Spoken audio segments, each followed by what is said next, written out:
after Inspiration 4 was it's kind of like camping. You brought too much. One of my actual debrief points was bring less. When I got married to my husband, we went to the store and picked up a Cat in the Hat book.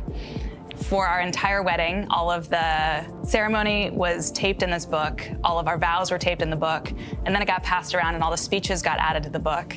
And so it's just a very fun collection of very special memories captured in a very endearing Cat in the Hat book. I'm gonna bring this big hunk of metal that will go higher than anyone has ever flown in Earth orbit. I'd love to be able to have some sort of a memorabilia for everyone who contributes to this, of which it's pretty hard because there's 10,000 plus SpaceXers. I guess I wish I could bring something for everyone who's made a difference in this program.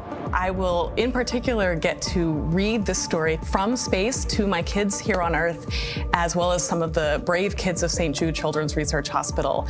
And I think that connection moment while I'm up there floating in space is something I'm just really excited to have the opportunity to have. And we actually have something super cool here with us, a copy of Kisses from Space, just like the one that the Polaris Dawn crew will have flying with them. Anna actually penned this book as a love letter to her kids. And you can actually get one for yourself from major publishers, as well as from penguinrandomhouse.com. The proceeds from this book will benefit St. Jude Children's Research Hospital. And it's just a gorgeous illustration and just such a lovely story. Yeah, my niece is literally going to love this book. I can't wait to get a copy and read it to her. Yeah, I hope Anna is willing to sign copies of it, because I'm sure she's going to get flooded with requests when she comes back down to Earth. Yeah, definitely. That will be so awesome. Yeah. So with that, let's get a status update from John Innsbrucker, who's been listening in on the countdown. Well, the clock is just inside T-minus 1 hour and 16 minutes, and we're continuing to count down to the first launch opportunity. Now, the Polaris Dawn crew, they're sealed in the Dragon spacecraft. We've done the comp checks, soot leak checks. They were successful. The side hatch is closed. It passed its leak check. And at T-minus 90 minutes, the ground support team has left the pad. So it's just the 4 crew members on top of Falcon 9 inside of 39A. Now, currently, the launch teams are not working any significant issues on Falcon or Dragon. The biggest thing we're watching right now is the weather. We're expecting another update in about 15 minutes. As mentioned earlier, we are red for cumulus clouds. The good news is the boundary layer is dissipating, and we are fingers crossed that the weather will stay more than 10 nautical miles away and give us a chance to launch right on time. Other weather, everything else is looking good. The ground winds are good. The upper altitude winds, we're releasing balloons that go up to 90,000 feet.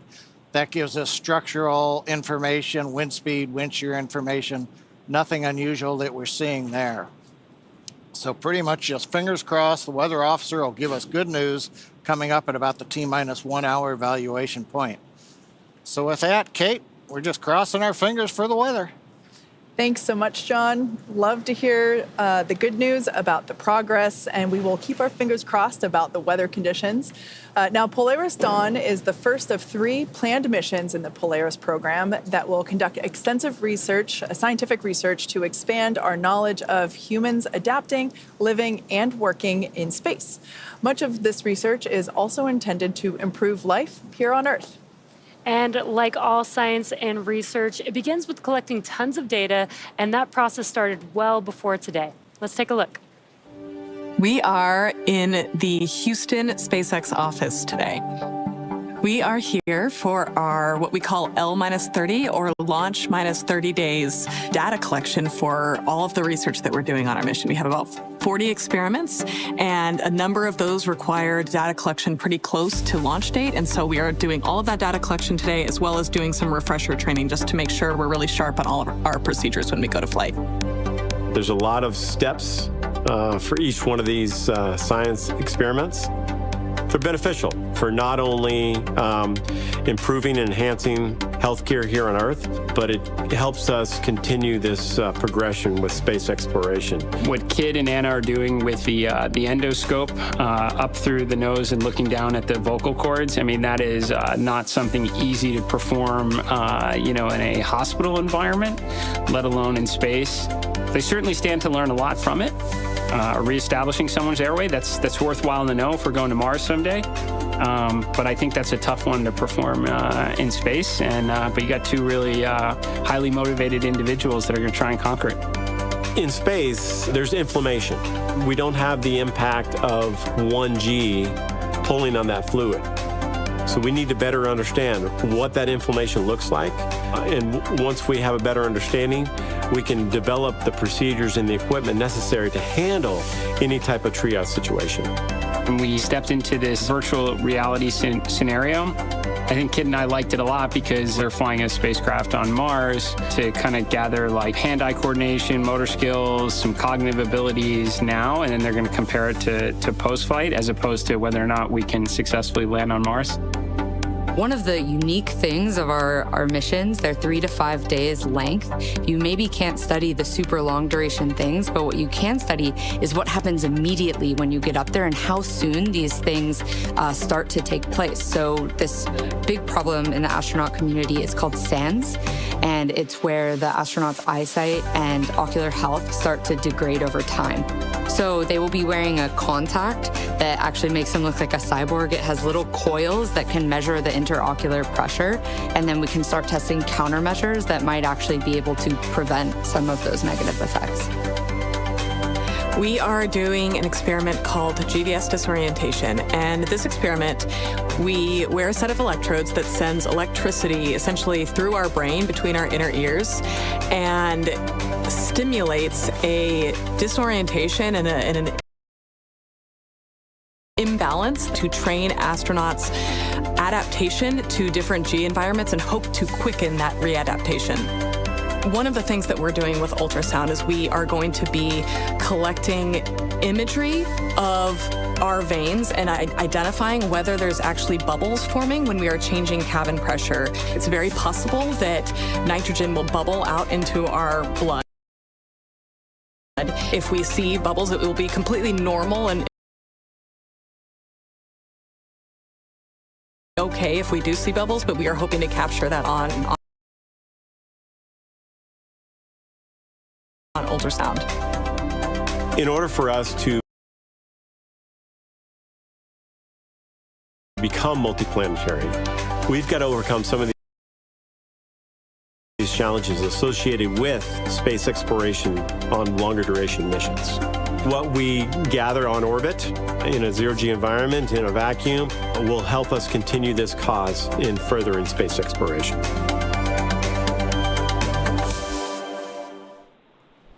As the countdown continues to lift off, we'd like to introduce Dr. Samantha Weeks, Science and Research Director for the Polaris program. Dr. Weeks, call sign Combo, is a retired United States Air Force colonel with over 2,200 hours flying fighter jets, including 105 combat hours. Welcome. Thank you so much for having me here today. Now, she spent the last 2.5 decades focusing on human performance in aviation, and now she's overseeing science and research for the entire Polaris program, starting with the Polaris Dawn mission. Super cool. Now, how did you get involved with the Polaris program? Well, I worked for Jared, and Jared actually worked for me when I was still in the Air Force, and he had Draken International. And he came to me in 2021 and told me about the Polaris program and asked me to be part of it as a mission director for science and research. And I was an aerospace physiology major at the Air Force Academy. Wanted to go fly first, but always loved medicine. And so this was a natural fit. And I jumped at the opportunity when he asked me to be a part of this great, amazing mission.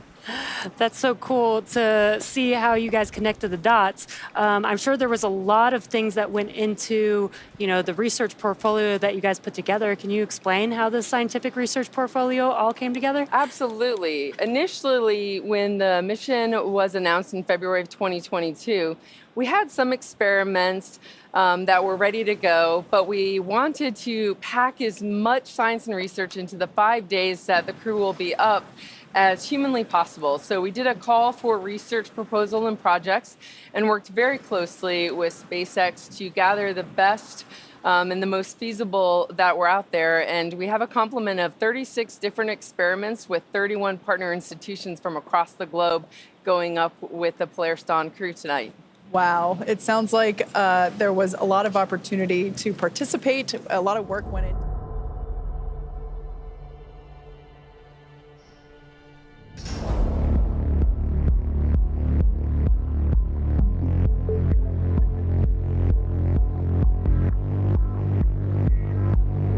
Bone loss. We know that without gravity on our skeleton, our bones don't need as much calcium, so they begin to leach calcium into our bloodstream, which poses a risk to develop kidney stones. And from what I hear, nobody wants one of those, especially in space. So this will help us understand how early onset begins and maybe mitigate that risk of developing kidney stones as we go deeper into space, back to the moon, to Mars, and trying to make life multiplanetary. Another one focusing on bone health comes from the University of Calgary, and they're going to be trying to identify very early signs of bone loss and looking for any type of structural, physiological changes that occur in this relatively short 5-day mission so that we can once again begin to understand how early bone health and bone loss begins to take hold in an astronaut. Yeah, that sounds like very important research for spaceflight. And you talked about 36 different research experiments, but I really want to know, I'm going to put you on the spot, what is like the 1 or 2 experiments that's like very near and dear to you and the Polaris Dawn crew? Well, I went to the Air Force Academy, and the Air Force Academy has an experiment going up, and it's called SOFIA, which is Space-Optimized Plant Habitat in Array. And it focuses on the growth response of plant physiology in microgravity as well as in different orbital environments and exposure to different and varying magnetic fields. And that will help us understand potentially root growth and crop production in space. And it's kind of funny because I hated botany at the Air Force Academy, but that's what's going on. Irony. Absolutely. Well, thank you so much for joining us. It's been an honor to have you part of our broadcast, and we look forward to seeing all of these research opportunities come together throughout the mission. Thanks for having me here tonight. Yeah, thank you. To date, Dragon has carried more than 1,000 research experiments to and from low Earth orbit and the International Space Station since 2012. Whether it's returning time-sensitive experiments from the International Space Station or bringing back science performed inside the Dragon spacecraft while in orbit, Dragon safely returns at home. While docked with the International Space Station, Dragon can also act as a lab, providing extra room for astronauts to perform their work. And when the space station is fully booked, Dragon also serves as an extra bedroom when needed. Actually, NASA astronaut Michael Hopkins, who joined us earlier, slept inside of Dragon during his entire 6-month stay aboard the station. Dragon can also serve as a lab while orbiting Earth, as I mentioned. In fact, the Inspiration 4 mission in 2021, during that mission, the crew conducted research while traveling weightless at over 17,000 miles per hour. You can see a photo of the crew there on your screen while they were on orbit. And what you see there is also what the Polaris Dawn crew will be doing over the next 5 days in their mission. Dragon's cargo capacity can be allocated for both crew essentials as well as scientific equipment dedicated to microgravity research and experiments. Yes, in fact, SpaceX is currently accepting proposals for research studies and experiments to fly on Dragon. This could be research to understand mental and physical impacts Dragon, while on SpaceX, orbit. We will be cycling the orbit tank isolation valves to equalize low flow pressure.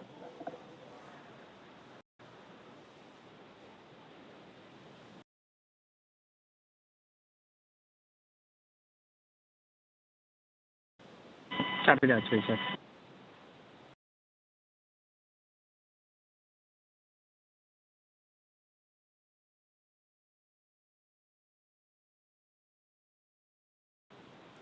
Just heard some comms from the core to the crew, letting them know that they will be cycling some air to equalize inside of the cabin. So this could be research to understand mental and physical impacts while on orbit, exploring how to improve training, physical fitness, and mental well-being, or advancing medical care with the exploration of just-in-time training and tools. Now, the selected research study groups will have access to SpaceX's crewed Dragon missions, opening up opportunities for researchers that research program. Visit spacex.com/human spaceflight/research. Now, as we mentioned at the start, yeah, the Polaris Dawn crew will also be the first to attempt to use the Starlink network in orbit. Dragon is carrying what we are calling a Starlink plug-and-placer. Inside Dragon is a router connected to a user terminal in Dragon's trunk. This terminal will be linked to the new plug-and-placer device that is mounted on board.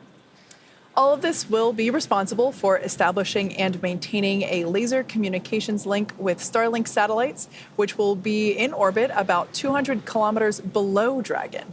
Using this hardware, Dragon will attempt to talk to Starlink the same way Starlink satellites talk between themselves, with lasers. No one has ever flown a laser communication system on a human-rated spacecraft before, so there is a lot to be learned here.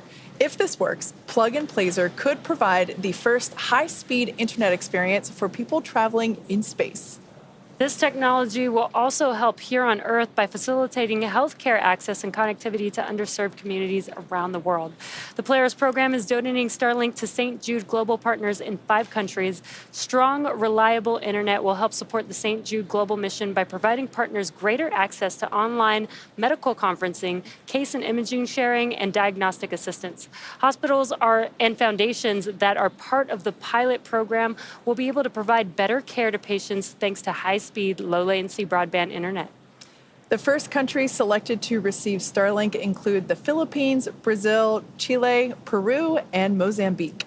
The Polaris team is also donating Starlink to 100 schools in Chile and Brazil, striving to increase internet connectivity, which can improve education and telemedicine efforts for communities in need. The Polaris Dawn crew had a chance to hear from students in Chile after Starlink was installed.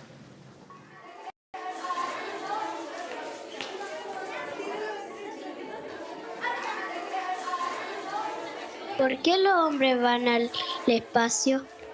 It's so important to go to space because there is so much of it and we know so little about it. How many of you would like to be an astronaut someday? There we go. How many of you want to go with us on our mission? They all want to go.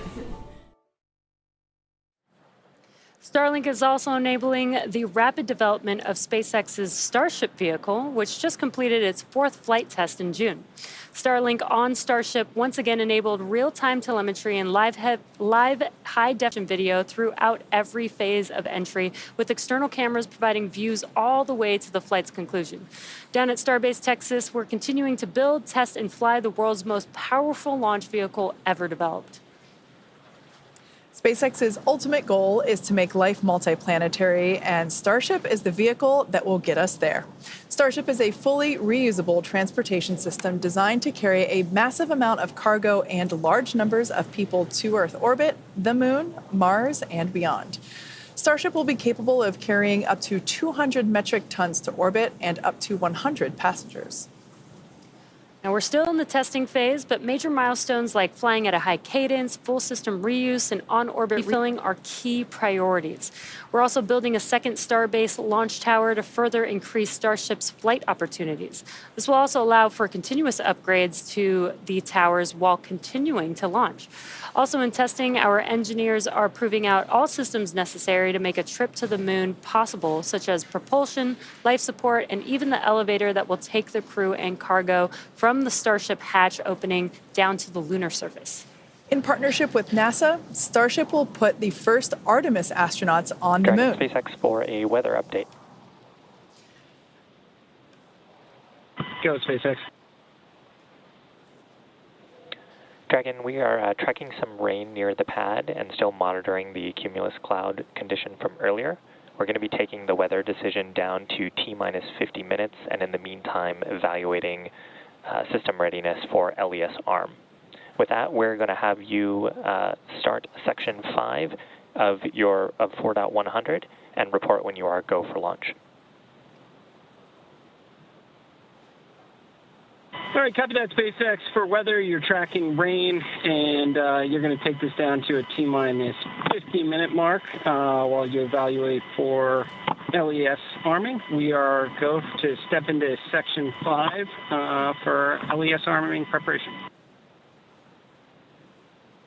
That's a good read back, Dragon. All right, so quick update there for our Polaris crew, just continuing to monitor the weather, as we've been saying all evening. Unfortunately, just one of those things that we can't control.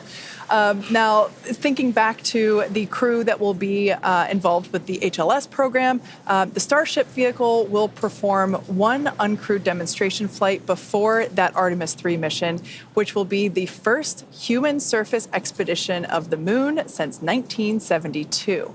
With the ability to deliver cargo and people to the lunar surface, we'll be ready to help humanity build a sustainable presence on the moon and learn how to live off-world before the next step to Mars. SpaceX Dragon in section 5. Crews go for launch. Copy. Crew is ready for launch. Thanks. And great news there. Crew just confirming that they are go for launch while we monitor weather for T0 tonight. When the time comes for humans to explore the moon and beyond, they'll have to take everything with them for a surface mission. Building bases or even cities will require huge amounts of cargo and eventually crew, and that's where Starship comes in. This year is shaping up to be a busy one for Starship. As we mentioned, we recently completed the flight test 4 for Starship. That was on June 6th from Starbase, as you can see there on your screen. Super Heavy booster lifting off successfully there and completed a full duration ascent burn. Starship executed another successful hot stage separation, powering down all but 3 of Super Heavy's Raptor engines and successfully igniting the 6-second stage Raptor engines before separating the vehicles. Following separation, the Super Heavy booster successfully completed its flip maneuver and boost back burn to send it towards the splashdown zone. The booster's flight ended with a landing burn, so exciting, and soft splashdown in the Gulf of Mexico 7 minutes and 24 seconds into the flight. The landing was caught by both the onboard camera, as you can see there, as well as one of SpaceX's marine buoys. Meanwhile, Starship's 6-second stage Raptor engine successfully powered the vehicle to space and placed it on the planned trajectory for coast. Starship made a control entry, successfully making it through the phases of peak heating and maximum aerodynamic pressure, demonstrating the ability to control the vehicle using its flaps while descending through the atmosphere at hypersonic speeds. Speaking of the flaps, those incredible flaps, Starship provided live video of those flaps during that re-entry phase via SpaceX's Starlink satellites. And it provided, as you saw, the most spectacular views as we all cheered on the little flap that could as it clung on for dear, dear life. Now, those Starlink-enabled views really just keep on giving.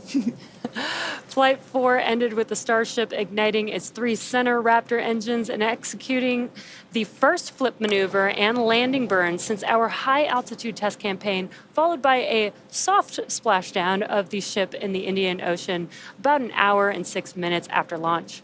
Now, the 4th flight of Starship made major strides to bring us closer to a rapidly reusable future.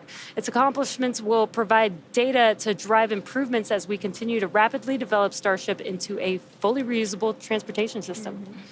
Now, coming up on Flight 5, which is the next flight, we're getting ready to attempt the first ever tower catch of a booster, which you can see that tower there on your screen. Returning the booster after a launch is a core capability to Starship becoming rapidly and reliably reusable. Yeah, that's going to be pretty exciting. And as of August 21st, both towers were fully stacked, which is pretty exciting to see. So stay tuned for exciting updates as we get closer to this next launch. And as always, excitement is guaranteed. Now, for those that recently joined us, as you can see on the clock, we're about T-minus 53 and a half minutes away from liftoff. We did hear from the crew operations and resource engineer that we are awaiting a final weather update at T-minus 50. That's 50 minutes, so in just 3 minutes from now. Weather has been a watch item all evening, in fact, for like the last 2 weeks. And we are hoping that some unfortunate weather close to the pad will dissipate in time. There is a couple of rules that we're watching, trying to hope that that weather clears out from the 10 nanometer range. So we are standing by for that final update from the launch weather officer. But as you can see on your screen, Polaris Dawn crew is pretty comfy in their suits and in their seats. Yeah, they are patiently waiting. They did give the go that they are ready for launch if we do proceed to T0. And again, we do have a couple opportunities for T0 if weather does not look good for the initial T0 that we're planning for right now. Yeah, that's right. But we are standing by, like we said before, just a couple minutes for that final update. Basically a go, no-go update from our weather officer. It's a little deceiving because this view here, these inky black skies, you can't really tell what the weather is or isn't around the pad. Of course, pad 39A here on your camera. And if I were Jared in the capsule, right, hearing that, you're in the capsule, you've done a successful suit leak check, you've done a successful side hatch leak check and closure, and he has flown in this capsule once before. This is Dragon Resilience. This is, of course, the capsule that took the Inspiration 4 mission on its, couple-day mission around planet Earth. And, if I were Jared, I would be really impatient at this point and just like... Yeah, we're listening in right now. The launch team is talking to the launch weather officer. They're trying to look in the crystal ball and figure out, do we think things may clear up in 51 minutes enough, keep the clouds, everything away more than 10 nautical miles from the pad? Or should we go to the second T0, which is at 9 hours, 23 minutes universal time, just under 100-minute delay if we have to wait? They're asking the LWO questions. We have the propellant load and launch go-no-go poll coming up at 50 minutes, or at 45 minutes. So everything's coming together right now. So we're going to listen in just a little bit more and see whether or not we roll the dice and proceed to 0, hoping that the little cells that are popping up dissipate in 20 to 30 minutes and give us a clear launch to space, or if we decide we're going to delay a bit. Yeah, we knew going into the countdown today that the probability of violation of the launch weather rules was 60%, i.e. only 40% favorable. So we knew that there was a chance here, but in the event that, the clouds parted, or rather just stayed away out of those 10 nautical miles, we wanted to try and take advantage of the opportunity if it presents itself. So we're keeping our fingers crossed and really hoping for that opportunity. And of course, we're talking about launch weather, but something that we've been looking at for the last couple of weeks is not only the launch weather, but also the booster downrange recovery weather, as well as the ascent phase abort scenario weather patterns. Want to make sure that if Dragon, for some reason, has to activate the launch escape system during the ascent phase, that all that weather along that corridor is clear, and the weather 5 days from now to make sure that there is a viable path for safe crew return when their mission is done. So It's a lot going on. Yeah, there's a lot to look out for. And again, we are trying to make this call prior to propellant loading starting on the vehicles. That will be important for us to be able to hold if we decide to go to the additional T0 opportunities that we have. We'd like to make that call before we start loading propellant. Exactly. So we're now under T-minus 48 minutes. We are standing by for the final update from the launch weather officer. We're hoping that we get the okay to proceed into propellant load. This is such a great view. It reminds me of Tron, really. This view with the crew access arm illuminated from the interior. I love daytime launches, but there is something even more futuristic about the nighttime launches. And all operators proceed with 18.85, propellant load, go, no go pull. And just a quick note, launch director telling the team to proceed with the go, no go pull. Car's going to talk to crew now.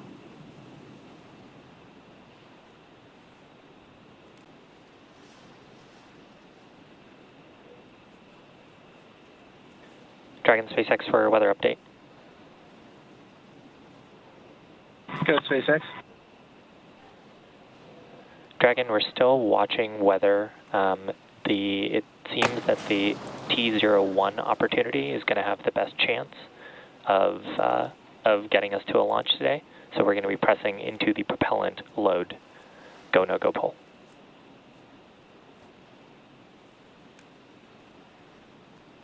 And copy that, SpaceX. And just for good readback, we are presently no-go for weather, but we are stepping into the prop load pull.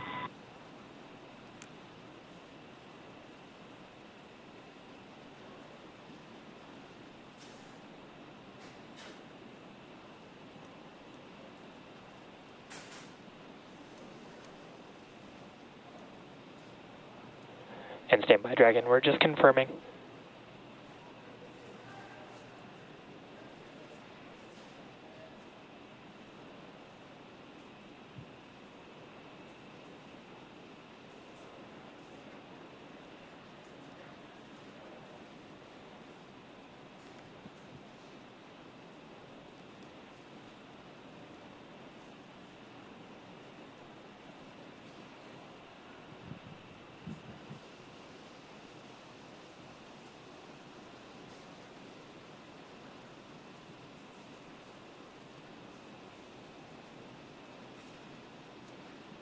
Yeah, we're coming up on T-minus 46 minutes.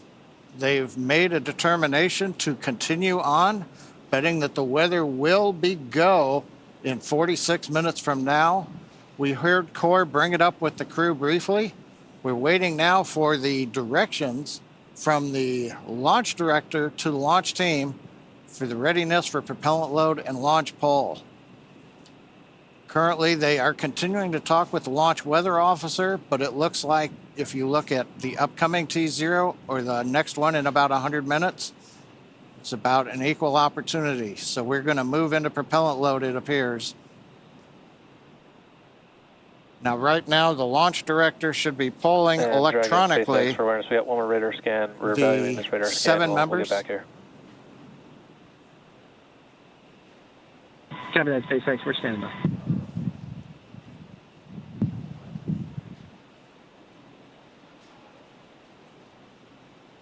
Yeah, there's some discussion on the weather net about a cell to the northwest and whether or not it's exceeding constraints.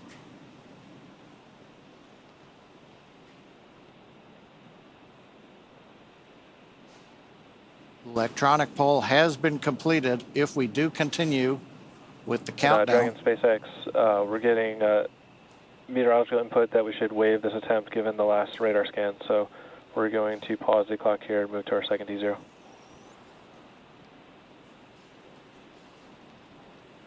Copy that, SpaceX, and we are standing by for the second T0.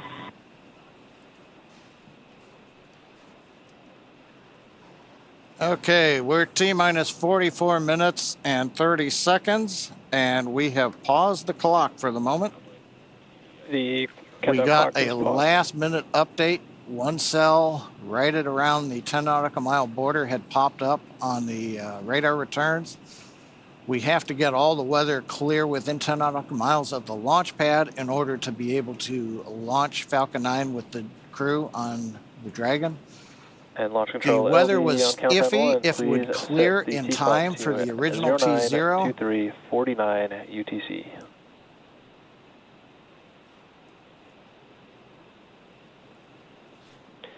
And LD, that's 09:23:49 UTC? That is correct. Launch director confirming the planned new T0, 09:23:49, I believe, universal time. That would be at 5:23 a.m. on pad 39A. And the clock is counting to 09:23:49 UTC. As you can see on the webcast screen now. Dragon SpaceX launch T time has been moved to 09:23:49 Zulu. Stand by for seat rotation, after which you will remain in the capsule with the side hatch closed. Please confirm when you are ready for seat rotation.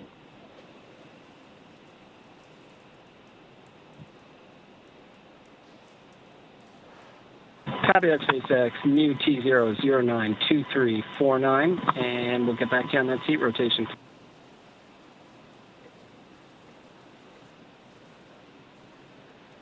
We just heard the core. SpaceX Dragon, we're ready for seat rotation. SpaceX copies. We will report when initiating.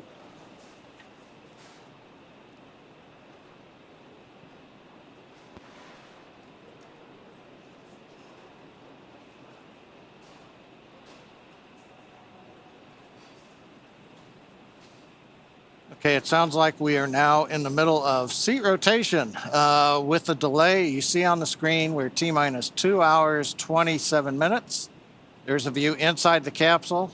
They're working on their tablets, getting their updated clock.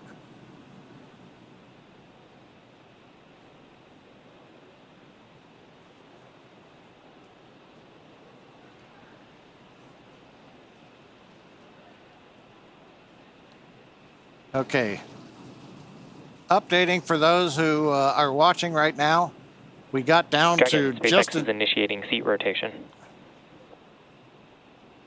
a lot going on here. Seat rotation being initiated. We ought to see that on our screen coming up. And seat movement begins. That'll make it a little easier on the crew as we wait for the launch window opportunity number 2 to arrive. They'll be back into a more regular seated posture, and then we'll go back through seat rotation a little bit later on. But right now, inside 2.5 hours now to the planned T0. As we mentioned, as we started the webcast, we had 3 opportunities. We've Dragon had to wait. seats are in the upright position. Copy that, SpaceX. We show the same. We had to wave off the first opportunity just as we got inside T-minus 45 minutes. The weather forecast was iffy at best, and we have elected to go for the second of the 3 T0 opportunities. Next launch opportunity at 9:23:49 universal time. We'll have a third opportunity if need be at 11 hours 50 minutes universal time. We don't know what the weather forecast is. It's fairly dynamic as a tropical boundary layer has come ashore in Florida.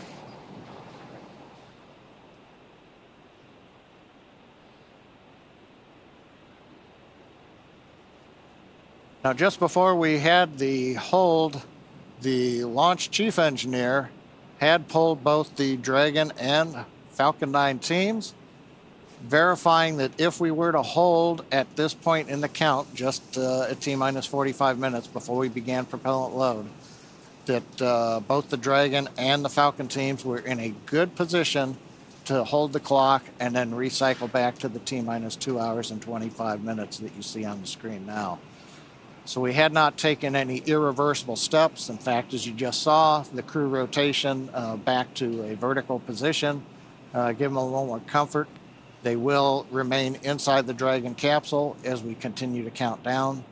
Everything is good for Dragon, as well as for the Falcon 9 team.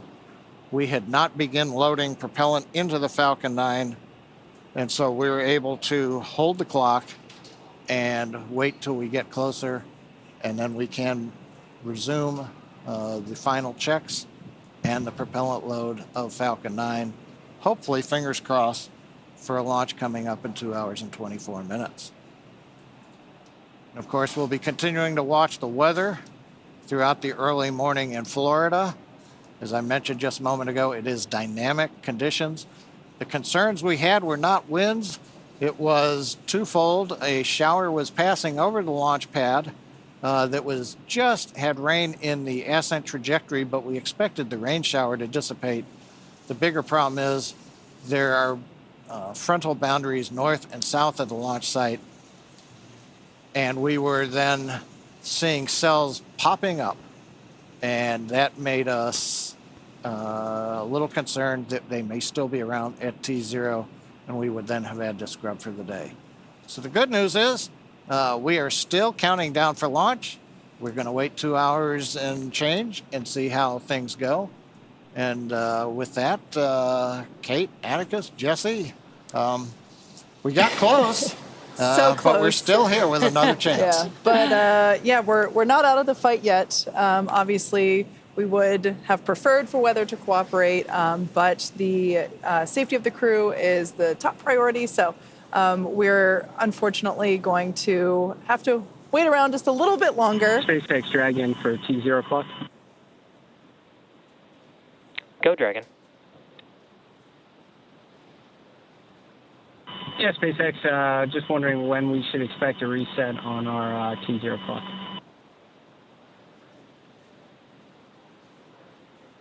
That's in work, Dragon. I'll let you know when we have that updated.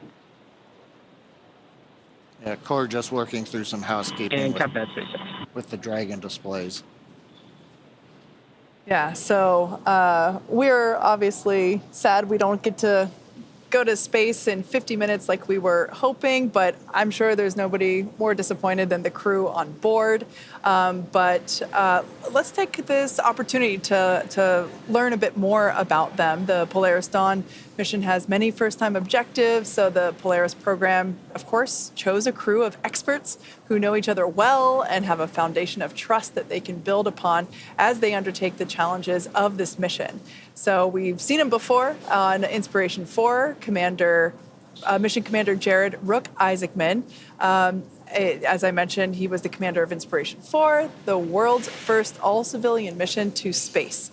Jared holds several world records, including 2 speed-around-the-world flights in 2008 and 2009 for the Make-A-Wish Foundation.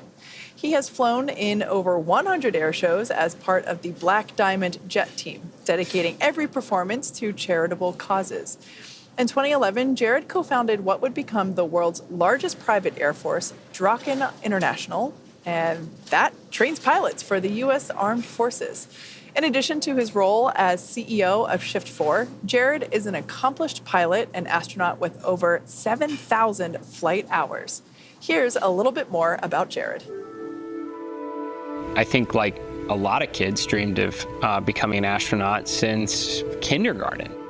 I still remember checking out just big color picture books of the early days of the space shuttle. I remember talking to my kindergarten teacher, telling her that someday I was going to go to space. And I still remember she said to me that she'll be watching in her rocking chair. And then I think you just build on it with like just awesome movies like The Right Stuff and Top Gun, the original, and Space Camp, the movie, for sure. All you had to do was go to space camp and a robot would accidentally send you into space. If you are thinking about or dreaming about being an astronaut someday, it is totally possible. You do not have to be one of the lucky few struck by lightning. Organizations like SpaceX and others in commercial space are making it possible where hundreds, thousands, tens of thousands of people are going to go to space someday, and you don't have to be a test pilot You know, you could be a doctor, you know, a nurse, someone in the healthcare field, someone building the software that runs on the spaceship. And it's just so many possibilities for a future that's going to have, you know, tens of thousands, maybe hundreds of thousands of people in space in the not too distant future. It's just so awesome to think about.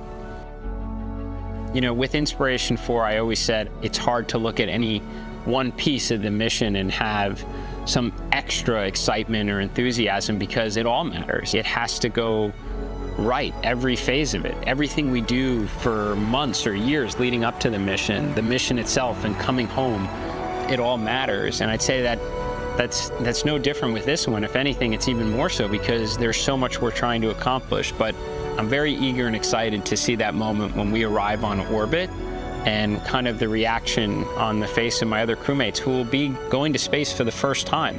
It's like a really special moment where a lot of emotion comes together when you've arrived on orbit. And they've worked really hard and very deserving for this opportunity, and I'm eager to see it, you know, kind of firsthand. My name is Jared Isaacman, and I'm the commander of Polaris Dawn.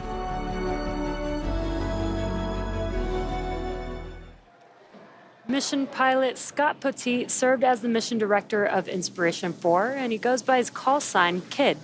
A retired U.S. Air Force Lieutenant Colonel, Kid served for 20 years in roles that included commander of the 64th Aggressor Squadron, Thunderbird No. 4 demonstration pilot, U.S. Air Force Weapons School graduate, operational test and evaluation pilot, and flight examiner. Kid is a command pilot with over 3,200 flying hours and has logged over 400 hours of combat time. Following his Air Force career, Kid served in various roles, including VP of Strategy at Shift 4. Let's hear from our mission pilot himself, Scott Kid Poteet.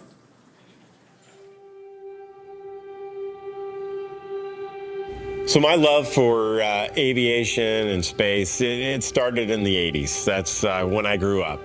The movies The Right Stuff and the original Top Gun had come out. I was certainly inspired by those movies. But honestly, I struggled as a kid. I was a C and D student. The only reason why I got into college was I was recruited to run. I even struggled in college. I ended up with a degree in outdoor education. But I had an opportunity to go in the back of a KC-135 to watch some refueling F-16s in the air. I was totally inspired, puked the entire time, but I wanted to be a fighter pilot. I served in the Air Force for 20 years flying F-16s. When I retired in 2016, I thought that was the end. Space was never something that I thought I could achieve based on my academic background. You know, traditionally in the 80s with the shuttle program, it was astrophysicists, engineers, test pilots, those with advanced degrees. There are moments where you were like, oh my gosh, this is real, this is happening. And it brings me back to my Air Force and fighter pilot experience in combat. Compartmentalizing what's going on, being very acute to every little detail. Throughout this entire training process, we have these aha moments. And when I have these aha moments, I think about what it's going to be like when it is liftoff. And I think I will be in that very intense moment of being aware of all the details around me, all the senses, watching all the parameters of the rocket, staying very focused on the mission. You know, I'm not nervous. I'm intensely excited for this moment. I'm a fighter pilot, so I enjoy the thrills of thrust and the acceleration that we're going to experience, going from 0 miles an hour up to 17,500 miles an hour in a very short few minutes. Anything is possible. I never dreamed I'd be in the seat. There are plenty smarter, more intelligent individuals that should be in the seat, but I've been blessed to have this opportunity. I'm going to take advantage of it. My name is Scott Kid Poteet. I'm the mission pilot for Polaris Dawn.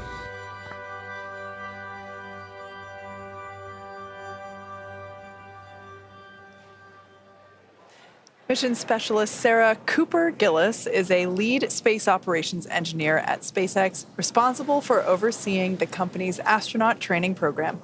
She helped prepare NASA astronauts for the Demo 2 and Crew 1 missions, and most recently directly trained the Inspiration 4 astronauts.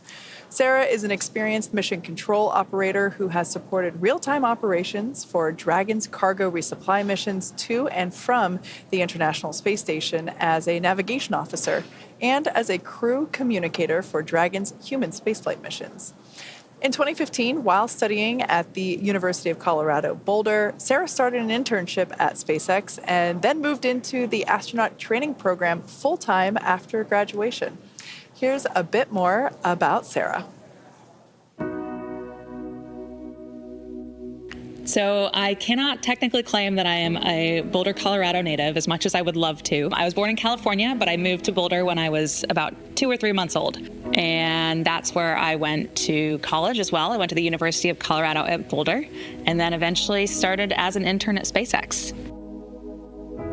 I would say I didn't always dream of going to space. I think my interest really changed in high school, and I thought human spaceflight was fascinating. I think I heard of the concept of this future job of running a space hotel, and I was like, wow, that's wild and cool. If that could be the future, that's something that I would like to think about. So I just started looking and pursuing human spaceflight topics and doing things that really interested me, because I didn't think going to space was necessarily a possible outcome. But along that journey, got to help with some really cool things, and that obviously led to going to space today.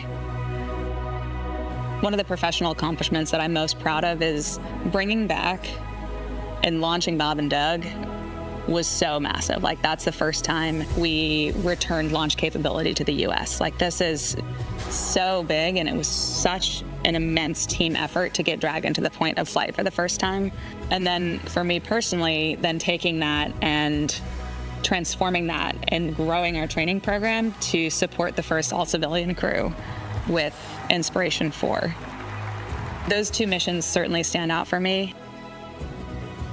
When I sit in the spacecraft, I think more than anything, what is going to go through my mind is just seeing all of the components that came together to make this machine, and all of the people that made those components and tested those components, being supported by the thousands of people at SpaceX that are making this possible and dedicating their lives to safely flying people to space and back. My name is Sarah Gillis, and I am a mission specialist on the Polaris Dawn mission. And rounding out the Polaris Dawn crew, mission specialist and medical officer Anna Walker-Menon, who also serves as a lead space operations engineer at SpaceX, where she manages the development of crew operations and works in mission control as both a mission director and crew communicator. During her time at SpaceX, Anna has led the implementation of Dragon's crew capabilities and developed critical operational responses to vehicle emergencies. Prior to SpaceX, Anna worked for 7 years at NASA as a biomedical flight controller for the International Space Station. She received her bachelor's degree in mathematics and Spanish from Texas Christian University and her master's degree in biomedical engineering from Duke University. Let's hear a little bit more from our other SpaceX team member, Anna Walker-Menon. Medical officer on the Polaris Dawn mission. Well, Anna certainly got her wish in terms of having an opportunity to freeze the moment as we had to push off of our initial T0 due to weather conditions. But in those packages, you got some glimpses into the training that the Polaris Dawn crew had to undergo. They not only went through the same SpaceX training as our NASA astronauts, but they also had to train to perform an EVA, or an extravehicular activity, or spacewalk, as it's better known as. For basic SpaceX training, they were trained on everything from orbital mechanics to how to live in microgravity. They also ran through numerous simulations of what the full mission will look like while seated inside our Dragon training spacecraft. Yeah, and in addition to ensuring they are familiar with SpaceX's Falcon 9 rocket and Dragon spacecraft, the crew went through an extensive training regimen to build their physical endurance and mental toughness, ensuring they are well-rounded and prepared for spaceflight, and especially for the first ever commercial spacewalk. From scuba diving to skydiving, we had an opportunity to talk to the crew about some of the rigorous training that they went through, and here's what they had to say. The bulk of the training has been rightfully focused on the EVA or the spacewalks. In a development program, you don't know what you need to train to. Like, how can we run pressurized operations, simulate microgravity, but also have like a simulator that's powered, with hatches to get in and out of, so we don't have to submerge that in a pool. We looked at a suspension system solution where we can set up a physics model that allows you to pressurize the suit, put on a harness, and then a hoist will lift a suited crew member up. And you can basically use one finger and you press down and your whole body will move up, just like in space. It allowed us to really put into practice the different piece-by-piece steps that are necessary to complete this operation safely. One aspect of our training has been scuba diving. The buoyancy allows us to kind of experience a different environment. The lack of communication is a challenge associated with scuba diving. You rely on alternate forms of communication. You'll use different hand signals to communicate, like I'm okay, you're okay. So I would say scuba diving has a ton of great training lessons that are directly applicable to our spacewalk. I have to say, I think the max fun here was the skydiving we did at the Air Force Academy. That was some of the best training ever. When I dropped out of that airplane, sitting in the airplane as I was going up, I felt those nerves, all of that rush of emotions that comes with, recognizing that you are about to do a really high consequence operation. And you're standing out, leaning into the wind, out of an aircraft, and then you just let go and you fall. It was incredible training, some of the most memorable training we've done. For the centrifuge training, the purpose is to go through both a launch and a reentry, as well as a launch escape mission profile in this human centrifuge that's spinning you around and imparting forces on your body that are similar to the ones that we will experience when we go through those operations actually in space. When you're in space, you have to deal with the circumstances that you're dealt. Similar fashion is climbing a mountain. You're on the side of a mountain, it's taken days to get to where you're at, approaching the summit. You're dehydrated, you're hungry. You learn to manage those stressors. And those are all good preparation techniques in getting ready for space exploration. We've had it all. We've had unbelievable, highs, and we've had, lows. It's just been a great 2 years of growth. Some of the best times of my life. Dragon is the first private spacecraft to take humans to the International Space Station, and it's currently the only vehicle capable of returning significant amounts of cargo to Earth. It's also the first private spacecraft to take an all-civilian crew to orbit during the Inspiration mission in 2021.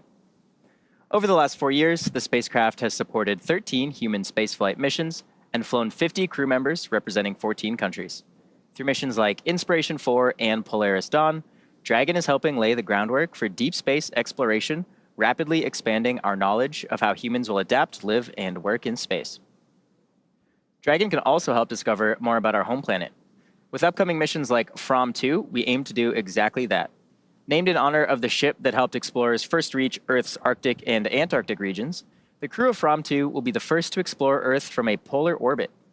From 2 will be SpaceX's 6th commercial astronaut mission, and will allow the crew to observe Earth's polar regions through Dragon's cupola at an altitude of 425 to 450 kilometers.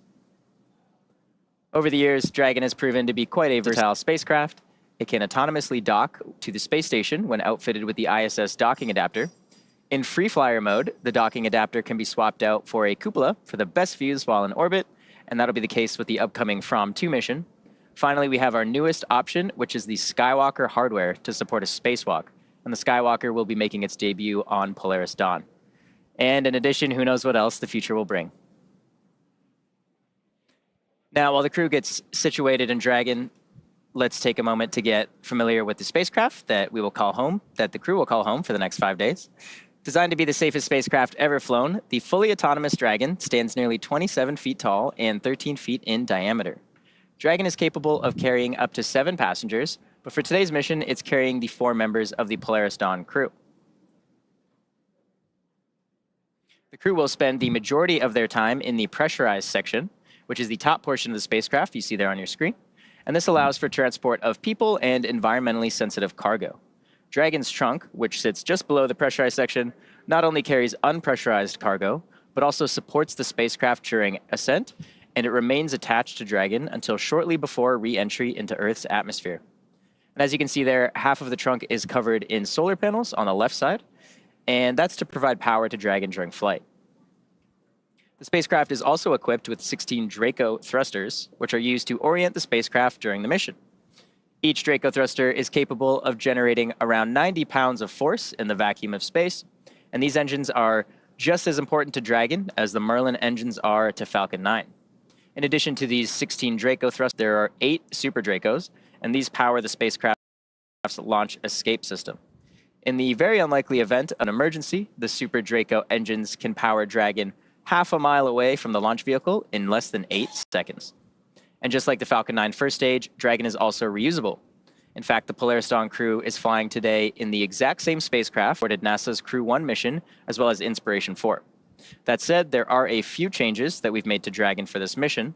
In order to accommodate a spacewalk, this is the first Dragon to be outfitted with a Skywalker in place of the Cupola Observation Dome.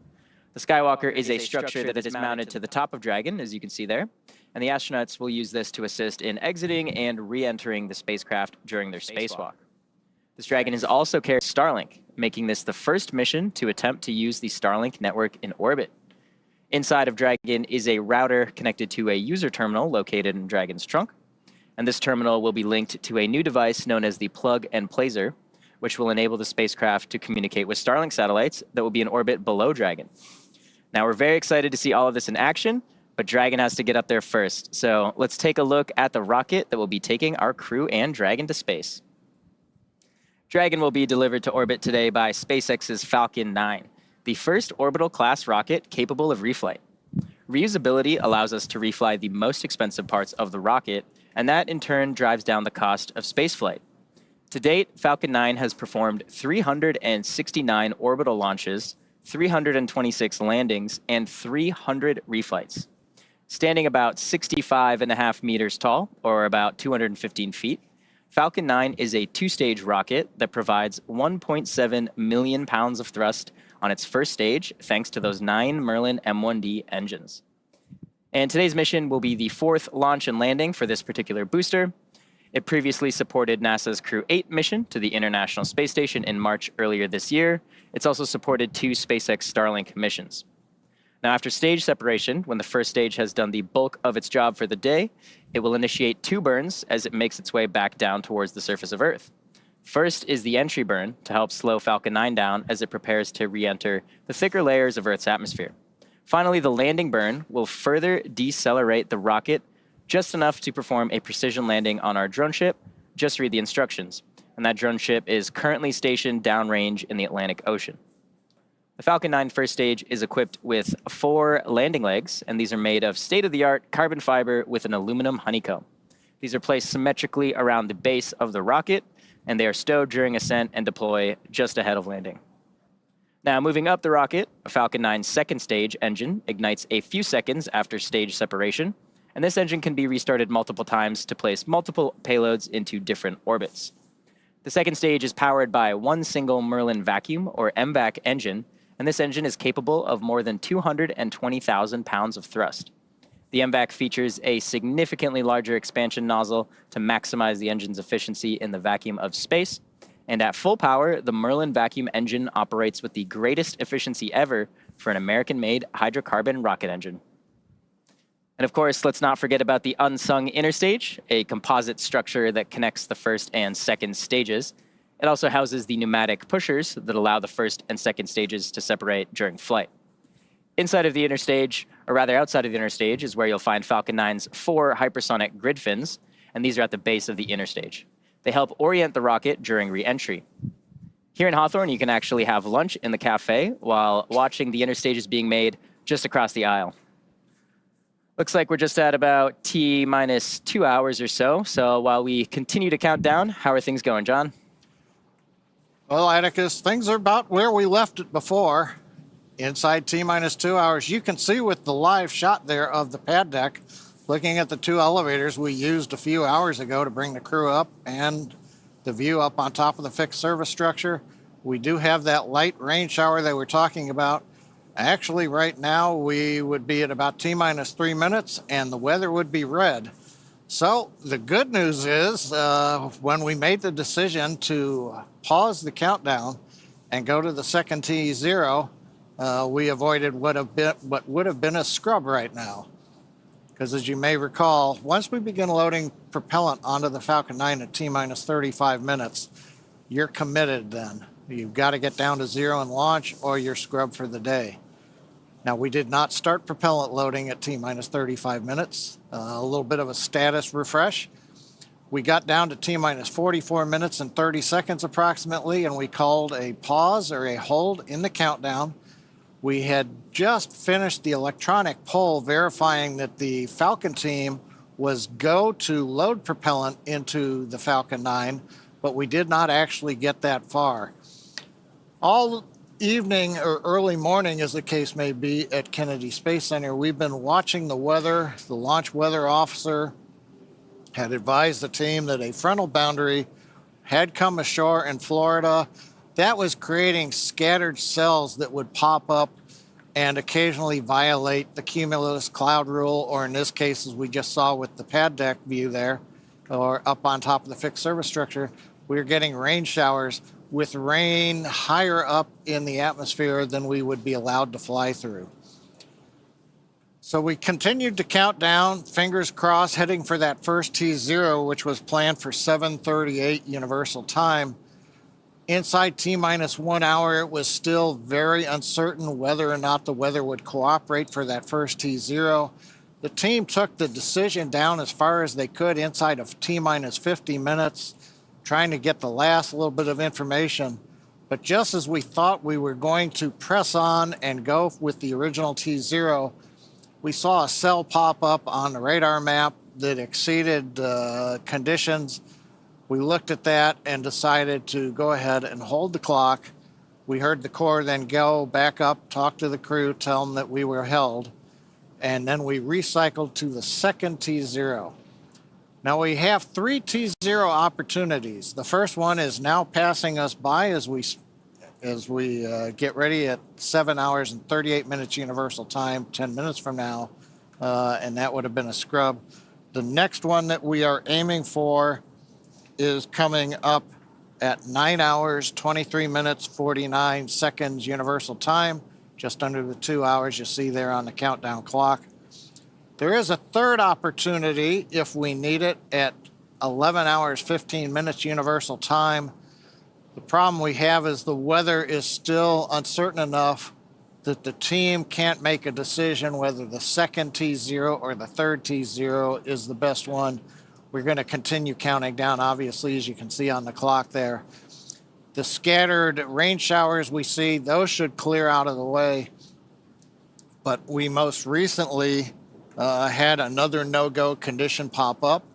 The surface electric field, essentially the measure of how the atmosphere is electrically charged, has violated criteria.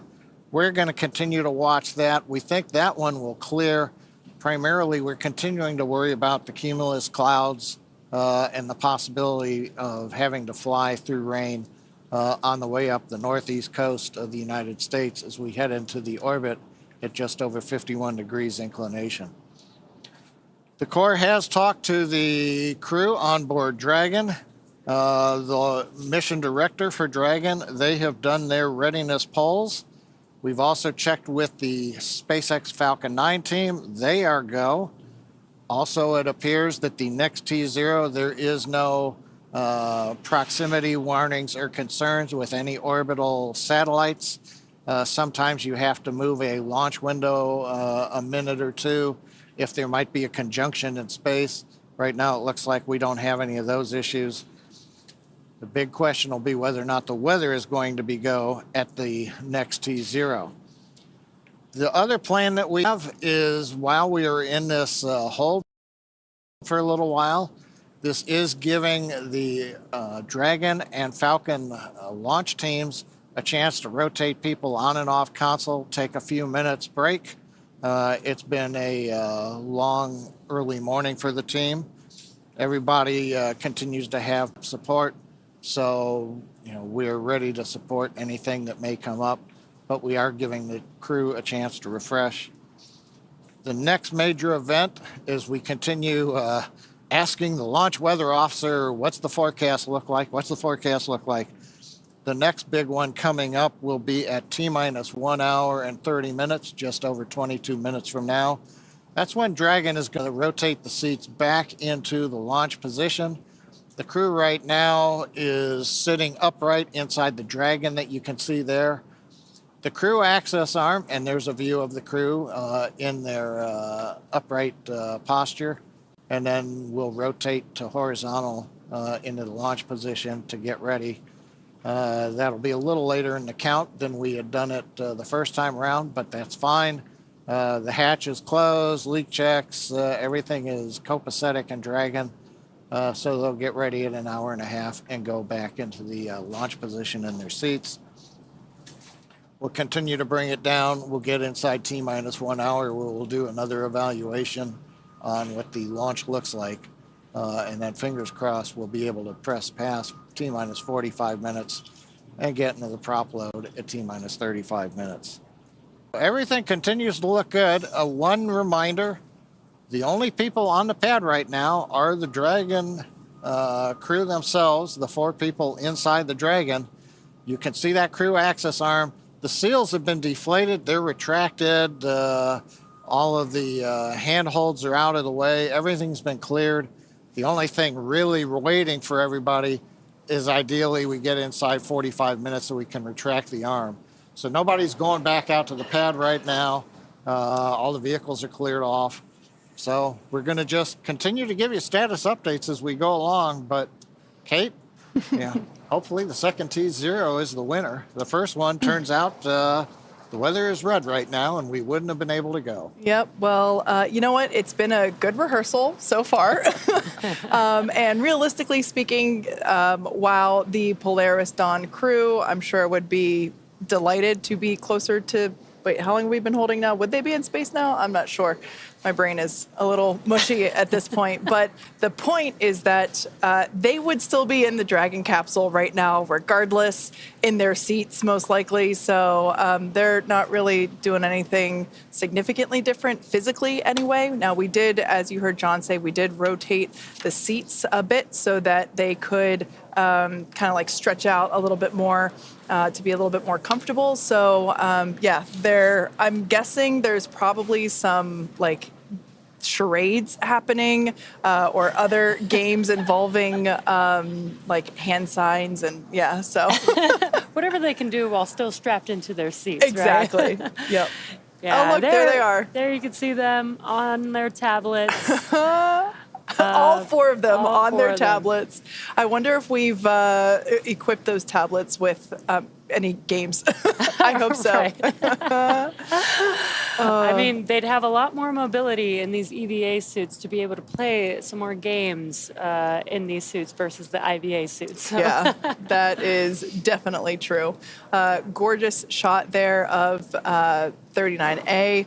Like we mentioned before, we are in a not quite a holding pattern because we're still progressing with the launch countdown, but we did have to reset the T0 clock due to weather, and we are fingers crossed that our second targeted T0 time will be more fruitful than the first one. Yeah, we are patiently waiting. It is T-minus 1 hour and 49 minutes until our new T0. But yeah, the crew is patiently waiting, relaxing inside of Dragon.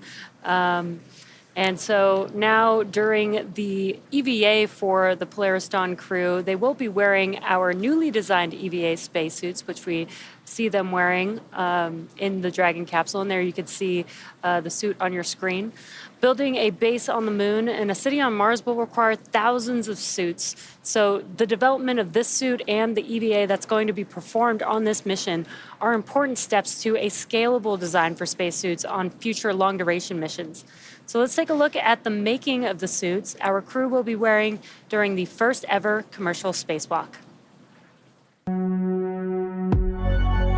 An EVA suit is an extravehicular activity suit, which is a spacesuit that can go outside of the spacecraft to do a spacewalk. We started With the IVA suit that we have, the intravehicular activity suit, as a kind of starting point, and looked at it and said, what would we have to change about this to be able to support a spacewalk? So the first is mobility. The crew will have to do a lot of moving around inside of Dragon to get outside and do the spacewalk. We had to add in new joints and new features in the suit to allow them enhanced mobility while the suit's pressurized. When a crew member is pressurized in the suit, the soft portions of the suit become rigid. They need actual flexure and rotational joints to allow them to move around. It's kind of like a suit of armor made of fabric. We innovated in flexure joints to allow easy bending at the elbows and the knees, as well as a collapsible rotator joint that exists on the shoulder, which allows the suit to remain nearly fully soft, but when pressurized is a rotational bearing. The difference between the IVA and the EVA suit is that on the IVA suit, the zipper system location is in the inseam. But since we needed to have lots of mobility on our EVA suit, that was not the preferred choice. By moving the zipper system from the inseam to the waist, we mitigated risk of the stress of the zipper. And another big element was also the thermal side of things. The crew is obviously exposed to a much more extreme thermal environment during the EVA. So we want to make sure that the inside of the suit is comfortable for them, and that as they interface with parts of the vehicle, that is safe for them to touch as well. The EVA suit is built and designed here at SpaceX in Houghton, California. We wanted to have something that's easy manufactured that we can handle here in-house. So we developed this new material, so it's fabric-based. We actually added a new layer to the suit, which we refer to as the Faraday layer. And this is a conductive cage around the suit that shields the suit from external electric fields. The helmet on the EVA suit looks very similar to the IVA suit, but it is really an all-new design of that helmet. It's much more robust from a thermal structural perspective, since it will be taking more extreme temperatures. We are really excited to introduce this new single-pane visor helmet to the world of spacesuits. The EVA suit visor is made of polycarbonate and is coated with copper and ITO, or indium tinoxide. These two coatings together reflect the sun away from the crew, as well as reflecting infrared heat back to the crew when they are facing deep space. Our suit has a HUD, or heads-up display, which is a small display screen in the helmet, which is transparent, which allows the crew to see through the display to have unfettered access during their EVA, but it also provides critical telemetry to the crew, so pressure, temperature, relative humidity. We're trying to improve the technology and streamline it in one way, and at the same time, we're also trying to get it more and more manufacturable with each generation. The ultimate goal is that you can put on a spacesuit and go out and get work done anywhere in the solar system and not feel like you're wearing anything more than you normally wear every day.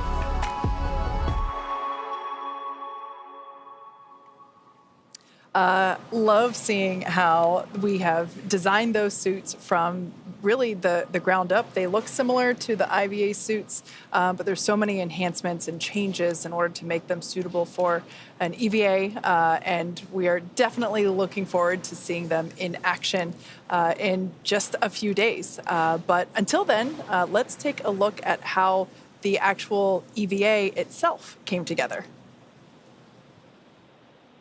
Stands for extravehicular activity, and it's any sort of operation in space where a human is getting out of the spacecraft. So in the case of Polaris Dawn, we're going to be testing the mobility of the suit. We're going to see if the in-space operation matches the training we've done here in Hawthorne. There's really a lot of different things that can happen during an EVA, and this is the first step for Dragon and SpaceX. When I first started working at SpaceX, I never thought I'd be training a crew to do an EVA. It's brand new, it's so unique, we've never done anything like this before, and so we wanted to make sure we had the best possible training program for this mission. We want to see if we can train a spacewalk on Earth in a way that's representative of what it feels like in space. Even though only 2 people are going to be going outside during this first EVA, all 4 crew will be in EVA suits going down to vacuum. Dragon was always designed to vent to full vacuum, but we've never taken full Dragon capsule down to vacuum, and this will be the first time we do it in space. We actually put crew into a chamber at Johnson Space Center in Houston and had them live the exact profile that they will experience, and making sure that no one actually experienced decompression sickness. We have a couple new training assets for Polaris Dawn to train the EVA specifically. The suspension system that we have is situated on top of the platform of our capsule simulator. The lines drop through the hatch. They attach to a single crew member inside the capsule. We can lift them up and get them situated so that they can egress the capsule and perform their tasks at Skywalker, the mobility aid. The Skywalker, what's amazing to me is a lot of people are going to think it's a metallic structure just bolted to the top of Dragon, but a lot of development effort, testing went into the Skywalker. So we actually used similar technology as we have in the Super Draco chambers to apply a thermal barrier coating to the outside of the Skywalker. That is going to be a really, really amazing mobility aid on the front end of Dragon. We also developed a sideways simulator, so we flip the hatch on its side. In the event the hatch fails to close, they can manually close the hatch. We have them do that in a sideways suspension system, so gravity isn't helping them close or helping them open that hatch mechanism. It's new development for Dragon, it's new development for SpaceX and the industry as a whole.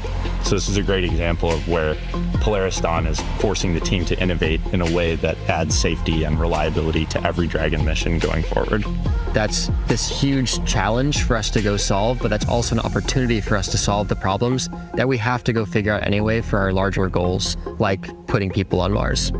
The Polaris Dawn objectives are the first step towards that ultimate flight with humans inside of Starship, which is right along the SpaceX development path that we have towards getting to the Moon and Mars.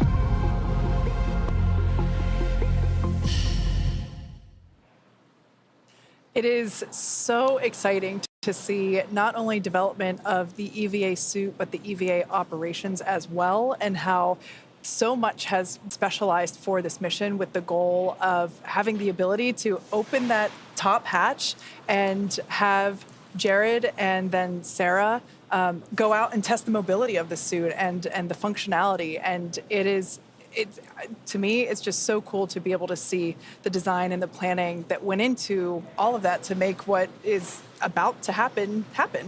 Yeah, what I think is super cool is that historically, they've done training and the crew has done, scuba diving, but typically training has been done in a swimming pool in their suits, right? But as we just saw, the training team got very creative and found different ways to not have to submerge, each crew member in their suits into water and have to deal with that, but be able to do this simulation training in a different way that made it a lot easier to maybe repeat the training and, keep the suits clean and be able to manage that, which I think is so cool. Yeah, I think we really just kind of innovate across the board, right? Just every aspect of the mission, from the hardware to the training itself to just our processes. So it's really great to see all of that. One thing that actually really stuck out to me is the mention of how these suits will sort of be used in the far future. I love how we always keep just the big picture in mind. The goal of SpaceX, make humans an interplanetary species, get to the moon, get to Mars, get beyond. And so we really incorporate that into all of these sort of stepping stone missions, right? We're pushing the boundaries, we're doing this first EVA, we're developing these suits, but maybe in a few years, who knows, we're going to be having thousands of people in these suits doing work all over the place on the moon, on Mars. It's just so inspiring and incredible to sort of be a part of that story and get to hear about some of that from the crew. Yeah, and these suits, they look cool, but they're super functional, and thinking about what the future suits, the functionality that those suits will carry is I think that's a good point of just the far future, what will that look like is very, very cool. Well, you talk about the far future, and it may be because it's going on 1 a.m. here, and we've got another hour and a half. But in the near future, my question is, Halloween's coming up in the United States.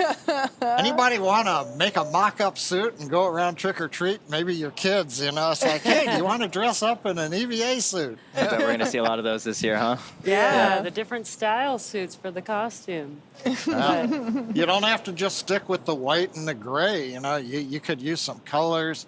A little bit like on Apollo lunar suits. where they would use different colored stripes to distinguish the commander, because in the photos, you're always going, who are we looking at? That's so-and-so and that's so-and-so. Yeah. I love that you guys were mentioning, the future and how we're trying to work towards that now. And they mentioned when they were making the spacesuit that they're thinking about the manufacturing. Obviously, I've been in manufacturing for almost my entire engineering career, so I love manufacturing. But I love that we think about that in the beginning stages of the design. I think that's so important, because design for manufacturability will make things a lot easier if you start with that versus, designing something that may be functional but is really hard to manufacture and having to go back and make those updates and changes. So I think that's so cool that the spacesuit team really, really focused on that with the suit. Yeah. It's been so incredible to see the progression from the IVA suit to the early versions of the EVA suit to the suit that we see there on your screen. My personal favorite element is not shield, the visor. There we go. That's the word. And the views that we will see of Jared and Sarah as they emerge from the top hatch.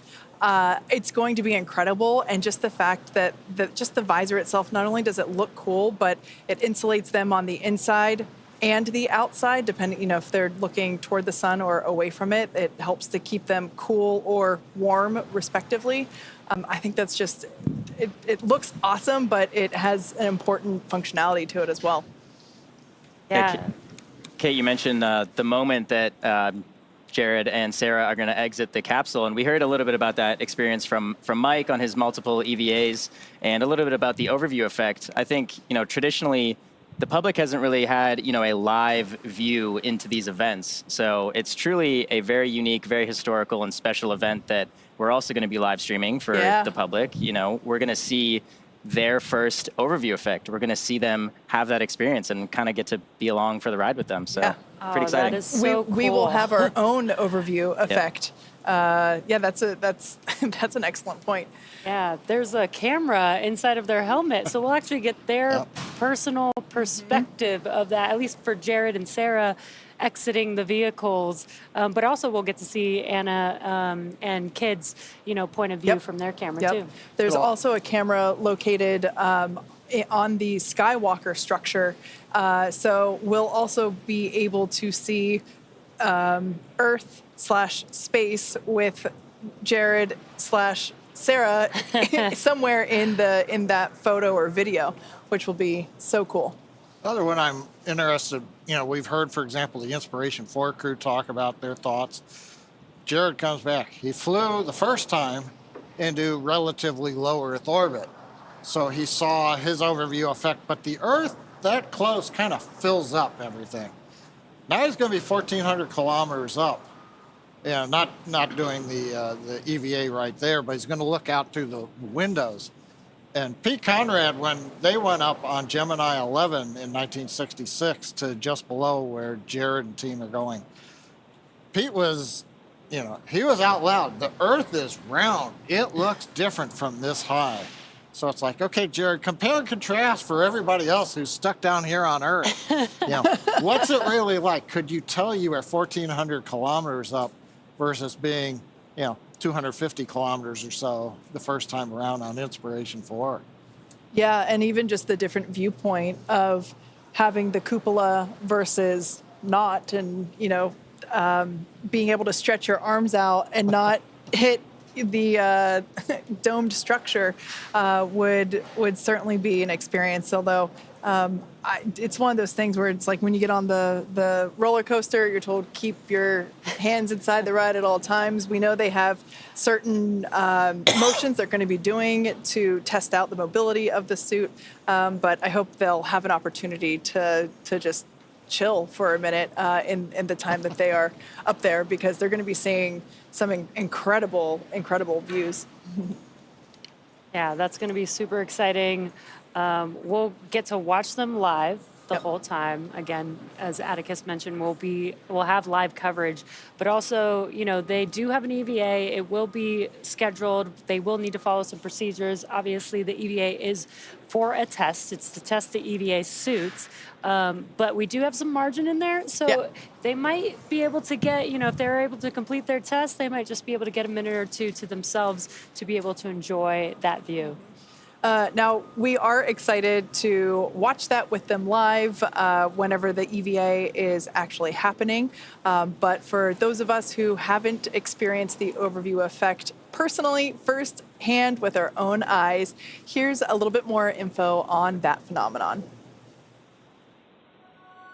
The overview effect is that sensation or that feeling that you get when you see our whole world from the perspective of being outside of it.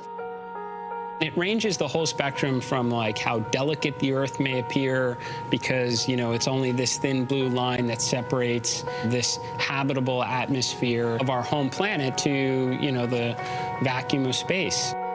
It's hard to comprehend what the impact is going to be when I first see Earth from space. It just reminds us of how fragile our planet is. One of my roles on this crew is to shoot as much footage as we possibly can so we can bring it back and share it with the world. The big picture awareness that you gain from that sort of perspective when you're, journeying amongst the stars and see our entire planet as we know it there outside of your window, and kind of the philosophical and the many different emotions that it provokes inside of you when you see it that way. We have barely begun our journey to explore the worlds around us. And that hit me right when I saw the moon rise around Earth and saying, like, come on, it's been 50 years. We got to get back there, and we got to get to Mars, and we got to figure out how to get out of our own solar system and try and figure out what this is all about. There's so much incredible footage that crew members have taken from space and that you see from satellites. I think it's one of the things I'm looking forward to most on the mission is getting to see the Earth from that perspective. I can't wait to share what that experience is, but I guess I'll have to let you know once I get back. As you might imagine, the Polaris Dawn crew has spent a lot of time together through all of the training and preparation for this mission, and naturally that fostered some great camaraderie. So let's hear what the crew had to say about their team bonding. I have so many wonderful memories working with this crew. One of the memories that stands out to me is back at the beginning of our relationship formation, and that was when we were climbing Cotopaxi together. The highs and lows of that experience and the mental toughness required really helped break down barriers and create a platform to form a trust. I mean, you want to talk highs and lows, we were literally jumping out of airplanes. I think it just taught us an awful lot about each other and moments of like unbelievable happiness and super lows where things weren't going to plan. Climbing mountains, flying fighter jets. Honestly, I think it's just the mundane moments that we have together to gel as a crew and relying upon your crew, knowing when we need to ask for help.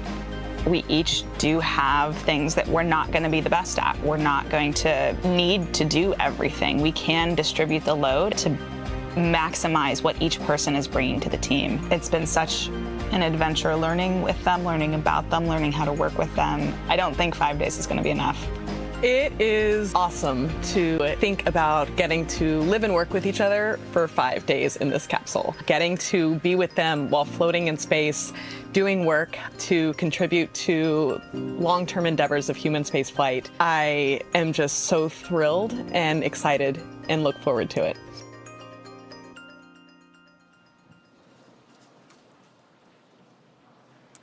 Now, there are science and supplies going up on the Polaris Dawn mission, but also the crew is taking along some personal items for their 5-day trip around the planet.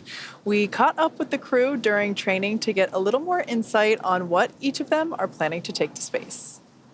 What am I going to bring to space? I've thought long and hard about this one. A book that I co-authored about a mama dragon that ends up training and flying to space.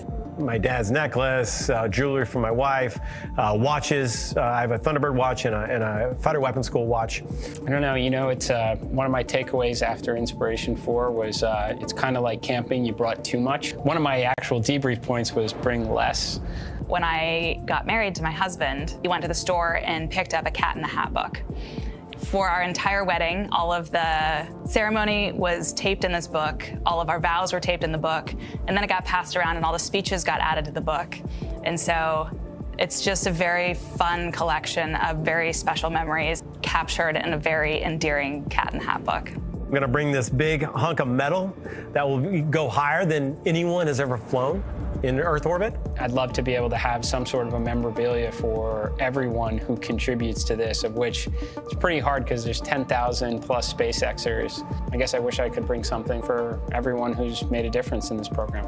I will, in particular, get to read the story from space to my kids here on Earth, as well as some of the brave kids of St. Jude Children's Research Hospital. And I think that connection moment while I'm up there floating in space is something I'm just really excited to have the opportunity to have. So as you can see here on your screen, the Polaris Dawn crew, the seats have rotated back into the launch position. So that is a good sign. Everyone remains comfortable, buckled into their seats. We're now just under an hour and a half until the next launch opportunity. And we are keeping our fingers crossed that the weather cooperates better this time than it did last time. So we saw a little bit there about what these four individuals are taking with them into space. I think Jared's advice was kind of interesting. Take less. I kind of agree with that. I personally would probably just take my wedding ring, some flower seeds to plant, and my favorite book. Speaking of which, we already mentioned it earlier, but it's just such a beautiful book. This is a book that Anna actually co-authored, and it is basically just like a story for her children, and she's taking a copy with her to space. And I'm going to order one for myself and very kindly ask her to sign it when she gets back. Yeah, that's pretty cool that Anna gets to bring something that she wrote and created onto the vehicle with her. But Atticus, what would you take? I don't know, maybe just some popcorn, some candy, some soft drinks, some snacks. Yeah, some snacks. It's a long trip potentially. So. Would you save any for you to eat when you came back to Earth? Or oh, that's a good idea. Yeah. Maybe share with my friends some space candy. There you go. Some gifts. What about you? Oh, I would definitely have to bring a basketball. Of course. Basketball has made me who I am today, but what I really want to do is bring Space Jam to real life. That's my plan. Amazing. John, your basketball will be your zero-G indicator. That is genius, John. Or a Nerf ball. Yeah, a Nerf basketball. There we go. Not for a mission with an EVA operation, though. Oh, yeah. John, what would you take? I'll be more of a sentimentalist. When I was in the Air Force, working Titan launch vehicles, not the ICBMs, but the above-ground launch vehicles, the Air Force only had one way to distinguish, and that was to give you a rocket badge that you would pin on to your uniform shirt. And so it said, yes, you're working launch vehicles. Well, I've had that since 1980 when I started working launch vehicles, and it's actually been to space and back on a Falcon 9 first stage. So I would take that well-worn and well-traveled badge, and I'd take it with me again, and away it would go. Yep. And then come back down. So it'd have 2 flights on it. Yeah. And it would be a rocket badge. It'd be pretty cool. I also thought of another one that you could do, your binder. The infamous webcast binder, just like I always have my my notebook. I think those would be 2 staples if we were to go. Yep. My brains. Who knows, maybe we'll do a webcast from space one day, right? We'll have some of our own employees up there, maybe broadcast live. You never know, right? That could be cool. Anna and Sarah are making the way for us to go up there. So that could be a thing. Yeah. We heard earlier that kid puked the whole time during his training. That would be me, 100%. I can barely ride in the back of an Uber. Oh, man. Yeah, it's a little bit more spicy than an Uber on the way up to space. It's okay. I will hold down the fort here while you guys go. It's only 4 Gs. Only 4 Gs. Yeah. Anyway, we are continuing to count down to the next launch opportunity for the Polaris Dawn crew. For those of you that have just recently joined us, all 4 of our crew members are inside that Dragon capsule there on your screen. They are the only ones left at the launch pad. The closeout crew have departed the pad, and we unfortunately had to reset the countdown clock just past, I think it was like T minus 48 minutes. So unfortunately, there was a last-minute radar scan that showed basically non-conforming weather requirements, and so we had to stand down and basically reset for our next opportunity, which is coming up in just an hour and 22 minutes. So the crew has remained in the Dragon capsule. Folks here for mission control are cycling through, getting an opportunity to stretch their legs, get some refreshments or some food, and really get refocused as we come back into almost right where we left off. Yep, so as the clock continues to count, we're just at about T-minus 1 hour and 20 minutes. So far, everything with Falcon 9 and Dragon are being reported as healthy. But in the meantime, John, can we get a further status update? Well, thanks, Atticus. T-minus 1 hour and 22 minutes, as you're just saying. Everything is kind of in abeyance for the moment. We're waiting to get more information on weather. You can see a view of Dragon spacecraft on top of Falcon 9 at Launch Complex 39A on Kennedy Space Center. Lights are on in the crew access arm, but it doesn't mean anybody is in the arm. And you can see there on the screen the crew. We rotated their seats back into the launch position at T-minus 1 hour and 28 minutes, just about 7 minutes ago.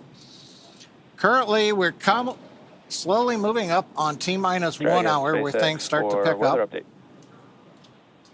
And here comes the weather update. Go, LB. All weather rules just cleared about 30 seconds ago, so we have a green range for weather rules, and we'll have our SpaceX meteorologist fill you in for the next T0. That's great to hear, and stay by. And Dragon SpaceX weather officer here. We did violate a number of launch rules for that cumulus that popped up at that initial T0, so made a good call there from the whole team, SLD 45 and all. And we are tracking a much better POV for this next T0. The elbow is tracking a 35% chance of violation, and if everything holds as it currently looks for another 20-30 minutes, we should be able to step that POV down. But overall, looking good for this next launch attempt. And copy that, weather officer. That's really great to know. 35% presently for POV, and should be stepping down in the next 20 minutes or so. Good to hear.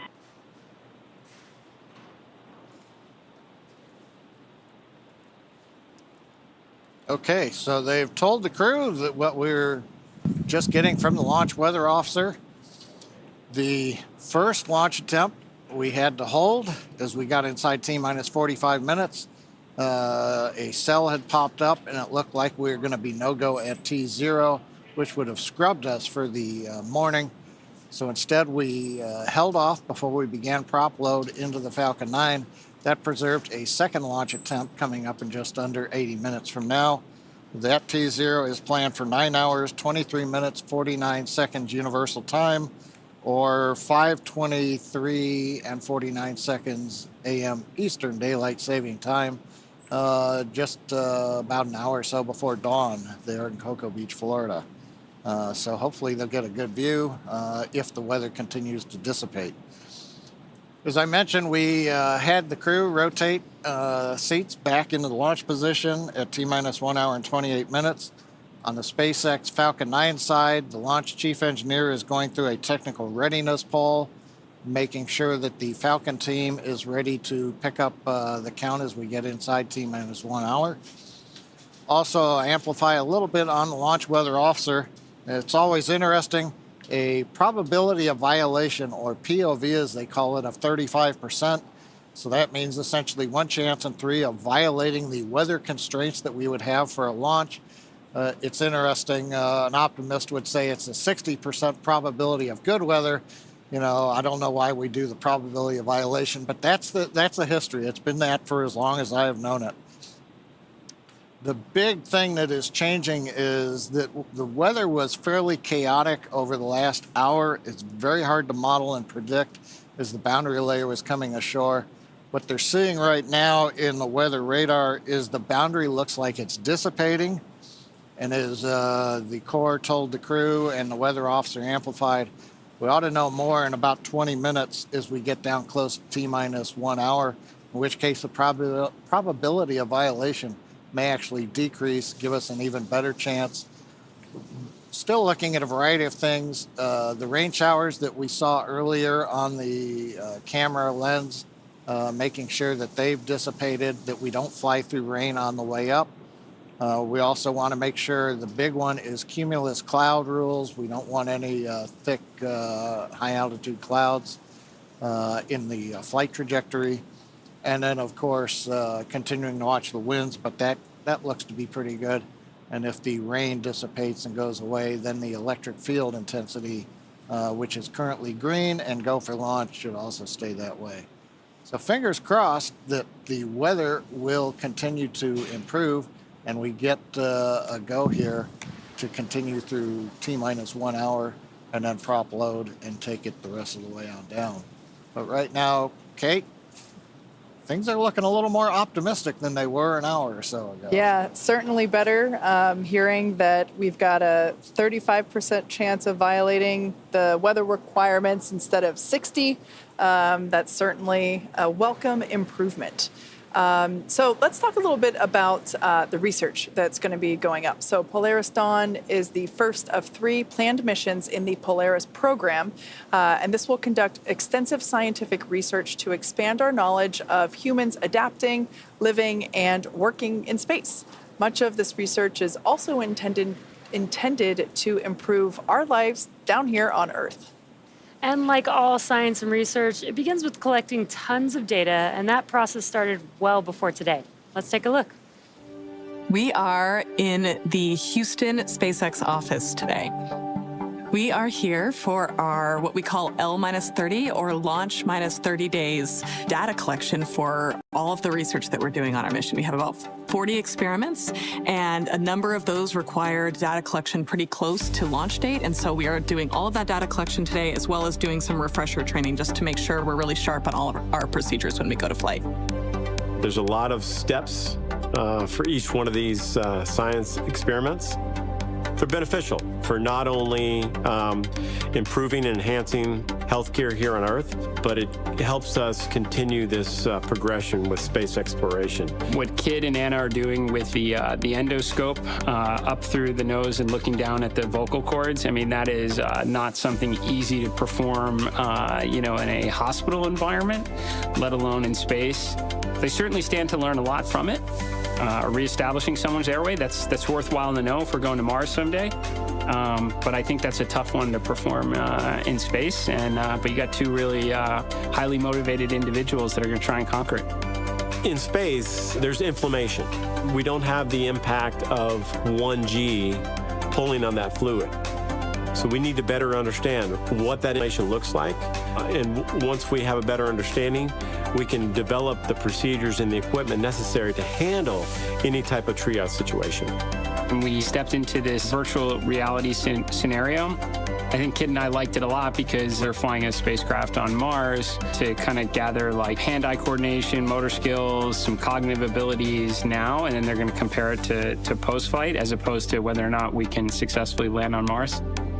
One of the unique things of our missions, they're 3 to 5 days length. You maybe can't study the super long duration things, but what you can study is what happens immediately when you get up there and how soon the these things start to take place. So this big problem in the astronaut community is called SANS, and it's where the astronauts' eyesight and ocular health start to degrade over time. So they will be wearing a contact that actually makes them look like a cyborg. It has little coils that can measure the interocular pressure, and then we can start testing countermeasures that might actually be able to prevent some of those negative effects.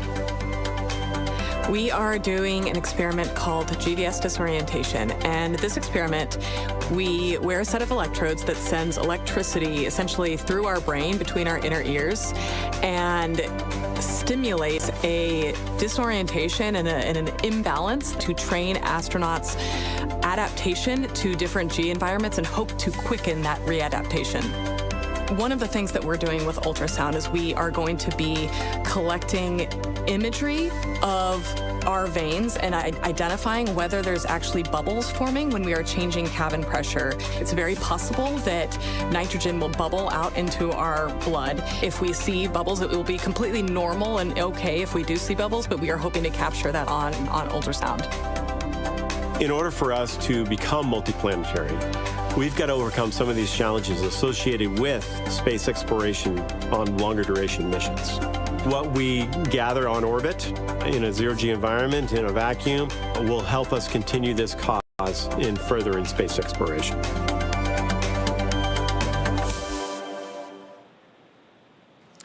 To date, Dragon has carried more than 1,000 research experiments to and from low Earth orbit and the International Space Station since 2012. Whether it's returning time-sensitive experiments from the International Space Station or bringing back science performed inside the spacecraft while in orbit, Dragon safely returns at home. While docked with the International Space Station, Dragon can also act as a lab, providing extra room for astronauts to perform their work. And when the space station is fully booked, Dragon also serves as an extra bedroom when necessary. Yeah, exactly, Kate. And actually, NASA astronaut Michael Hopkins, who joined us earlier in the show, slept inside of Dragon during his entire 6-month stay aboard the station. Now, Dragon can also serve as a lab while orbiting Earth. During the Inspiration 4 mission back in 2021, the crew, as you see there, conducted research while traveling weightless at over 17,000 miles per hour, just as the Polaris Dawn crew will be doing over the next 5 days.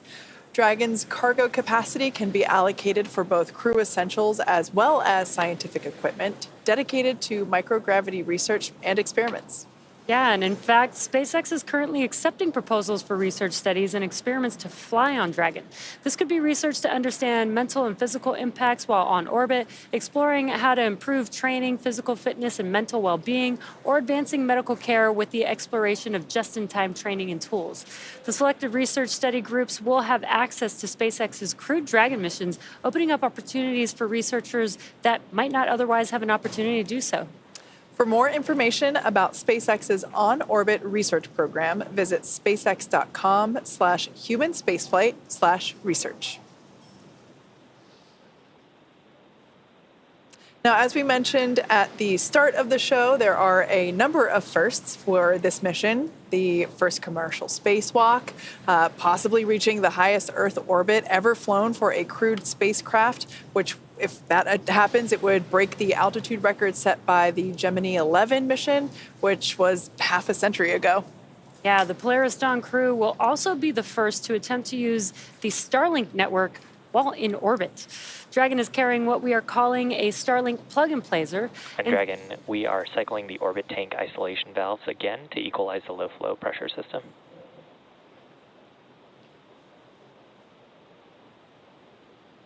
Copy that, SpaceX. We're following. And just a quick update from the core to the crew. Dragon is carrying what we are calling a Starlink plug-and-placer, and inside Dragon is a router connected to a user terminal in Dragon's trunk. Now, this terminal will be linked to the new plug-and-placer device that is mounted on board. And all of this will be responsible for establishing and maintaining a laser communications link with Starlink satellites, which will be in orbit about 200 kilometers below Dragon. Using this hardware, Dragon will attempt to talk to Starlink the same way Starlink satellites talk between themselves with lasers. No one has ever flown a laser communication system on a human-rated spacecraft before, so there's a lot to be learned. If this works, the plug-and-play laser could provide the first high-speed internet experience for people traveling in space. Yeah, this technology will also help here on Earth by facilitating healthcare access and connectivity to underserved communities around the world. The Polaris program is donating Starlink to St. Jude Global partners in 5 countries. Strong, reliable internet will help support the St. Jude Global mission by providing partners greater access to online medical conferencing, case and imaging sharing, and diagnostic assistance. Hospitals and foundations that are part of the pilot program will be able to provide better care to patients thanks to high-speed, low-latency broadband internet. The first countries selected to receive Starlink include the Philippines, Brazil, Chile, Peru, and Mozambique. The Polaris team is also donating Starlink to 100 schools in Chile and Brazil, striving to increase internet connectivity, which can improve education and telemedicine efforts for communities in need. The Polaris Dawn crew actually had a chance to hear from the students in Chile after Starlink was installed.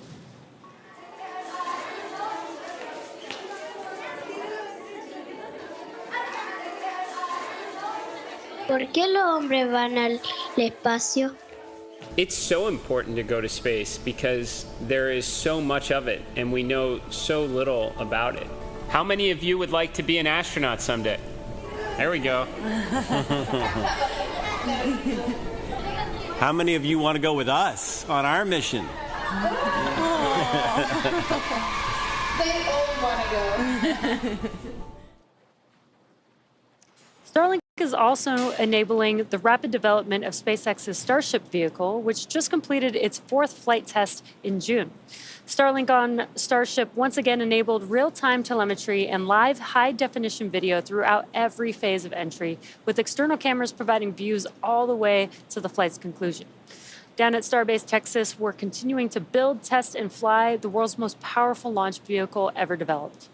SpaceX's ultimate goal is to make life multiplanetary, and Starship is the vehicle that will get us there.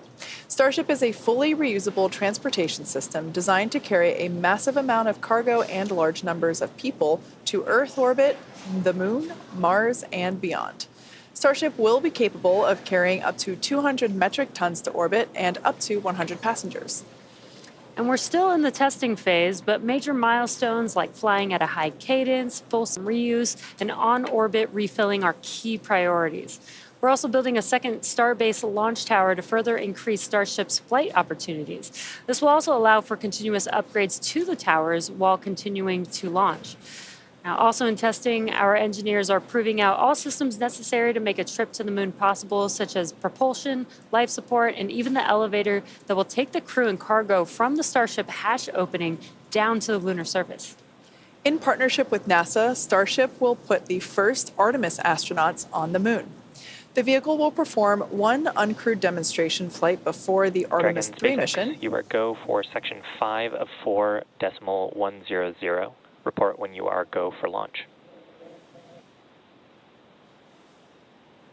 And copy that, SpaceX. We're stepping into section 5, 4.100.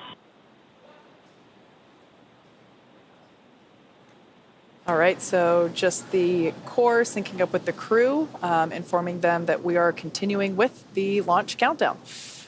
So I was talking about the Artemis 3 program, the Artemis program, specifically the Artemis 3 mission, and how the Starship vehicle, like the one that you see there on your screen, will perform an uncrewed demonstration mission before the Artemis 3 mission. And that will be the first human surface expedition since 1972. With the ability to deliver cargo and people to the lunar surface. SpaceX, section 5, 4.100. Crews go for launch. All right, that is... Copy, crew is go for launch. Music to our ears. Crew is once again still ready for launch. So with the ability to deliver cargo and people to the lunar surface, we'll be ready to help humanity build a sustainable presence on the moon and learn how to live off-world before the next step to Mars. When the time comes for humans to explore the moon and beyond, they'll have to take everything with them for a surface expedition. Building bases or even cities will require huge amounts of cargo and eventually crew, and that's where Starship comes in.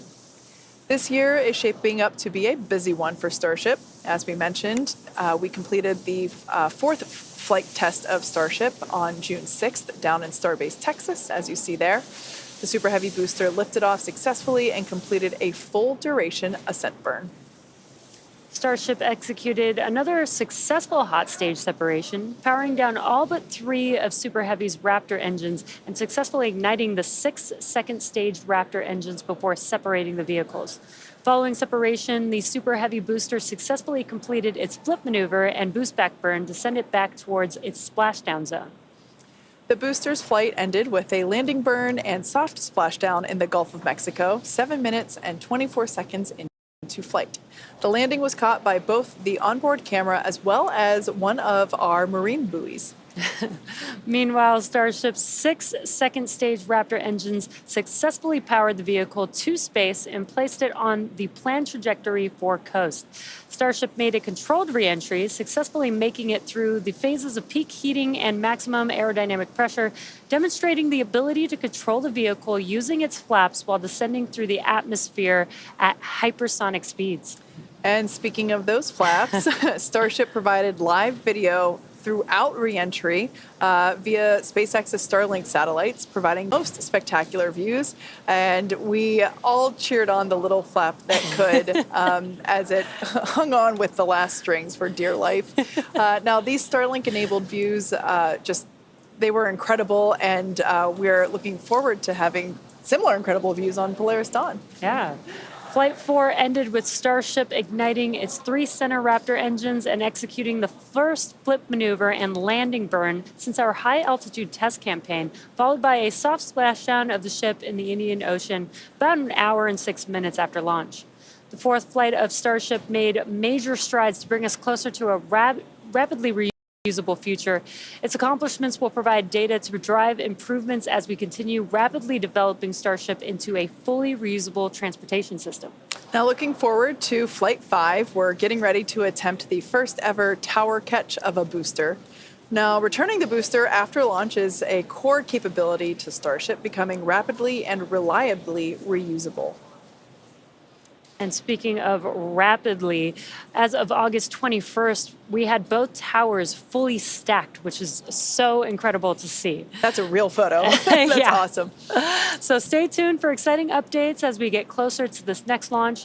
And as always, excitement is guaranteed.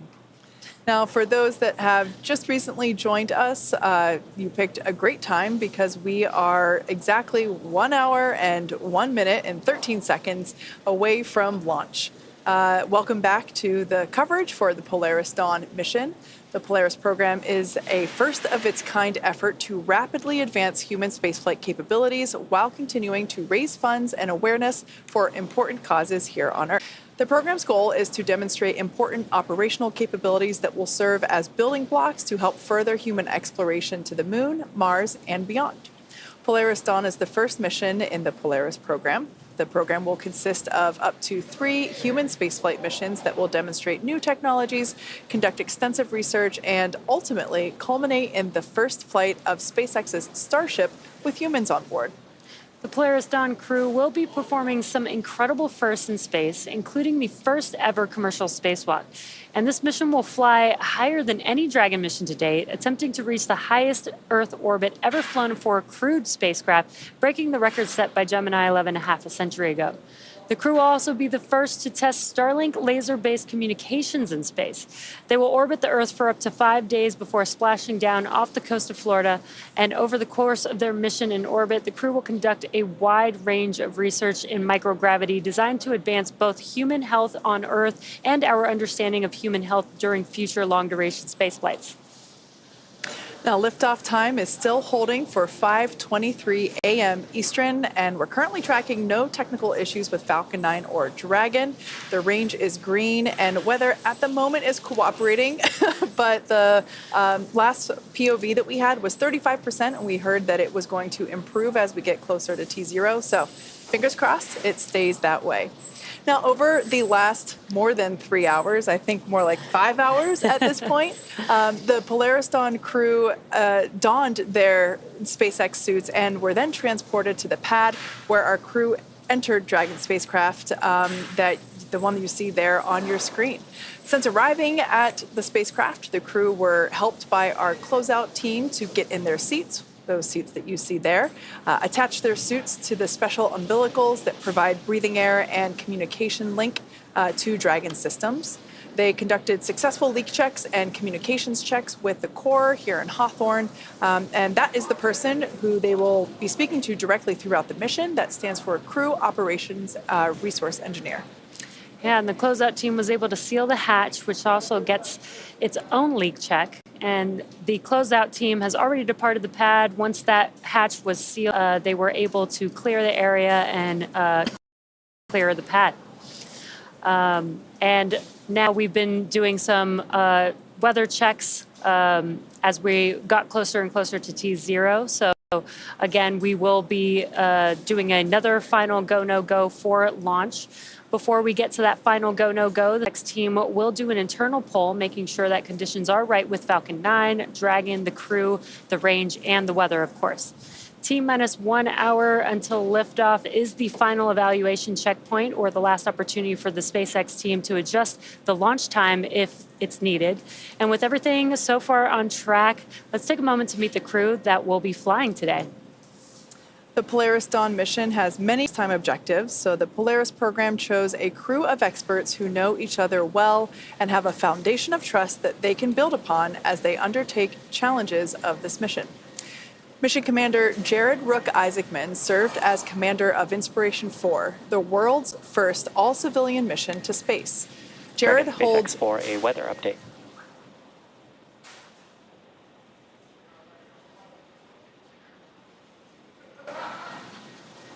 Go, SpaceX. Dragon, we are currently go for launch. Updated probability of violation is 20%.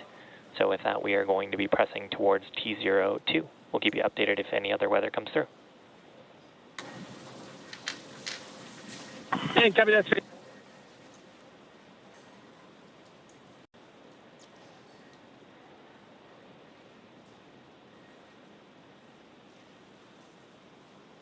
So as we just heard, our opportunity for launching is sounding better and better.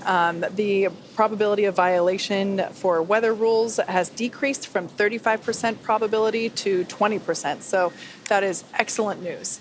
Now, let's talk a little bit about our mission commander, Jared Rook-Isaacman. He served as commander of Inspiration 4, the world's first all-civilian mission to space.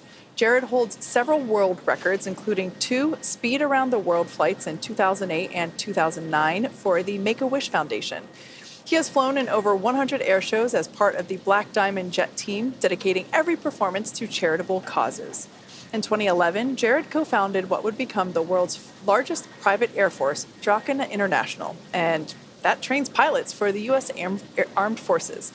In addition to his role as CEO of Shift 4, Jared is an accomplished pilot and astronaut with over 7,000 flight hours.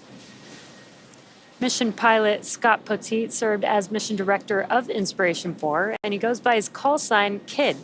A retired U.S. Air Force Lieutenant Colonel, Kid served for 20 years in roles that included commander of the 64th Aggressor Squadron, Thunderbird No. 4 demonstration pilot, U.S. Air Force Weapons School graduate, operational test and evaluation pilot, and flight examiner. Kid is a command pilot with over 3,200 flying hours and has logged over 400 hours of combat time. Following his Air Force career, Kid served in various roles, including VP of Strategy at Shift 4. Mission specialist Sarah Cooper-Gillis is a lead space operations engineer at SpaceX, responsible for overseeing the company's astronaut training program. She helped prepare NASA astronauts for the Demo 2 and Crew 1 missions, and most recently directly trained the Inspiration 4 astronauts. Sarah is an experienced mission control operator who has supported real-time ops for Dragon's cargo resupply missions to and from the International Space Station as a navigation officer and as a crew communicator for Dragon's human spaceflight missions. In 2015, while studying at the University of Colorado Boulder, Sarah started an internship at SpaceX before moving into the astronaut training program full-time. And to cap off the Polaris Dawn crew, mission specialist and medical officer Anna Walker-Menon, who also serves as a lead space operations engineer at SpaceX, where she manages the development of the crew operations and works in mission control as both a mission director and crew communicator. During her time at SpaceX, Anna has led the implementation of Dragon's crew capabilities and developed critical operational responses to vehicle emergencies. Prior to SpaceX, Anna worked for 7 years at NASA as a biomedical flight controller for the International Space Station. She received her bachelor's degree in mathematics and Spanish from the Texas Christian University and her master's degree in biomedical engineering from Duke University. And that is our Polaris Dawn crew. And the first SpaceX employees to fly on a SpaceX mission. Anna and Sarah also supported Inspiration 4 and actually served as trainers for the crew of that mission. So I can only imagine how incredible and the feelings that they have and how wild it is to experience a launch from the other side of the mission. Now, as the Polaris Dawn crew prepared for this mission, they had a pretty cool opportunity to sit down with a legend of spaceflight, Apollo astronaut Charlie Duke, one of only 4 surviving moonwalkers from the Apollo program.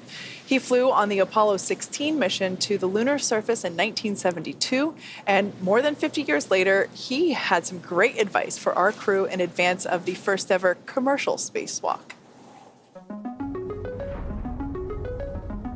We have a launch commit and we have a liftoff. The swing arm is moving back. I can see all the way to the ground, just like on the LTV. Piece of cake.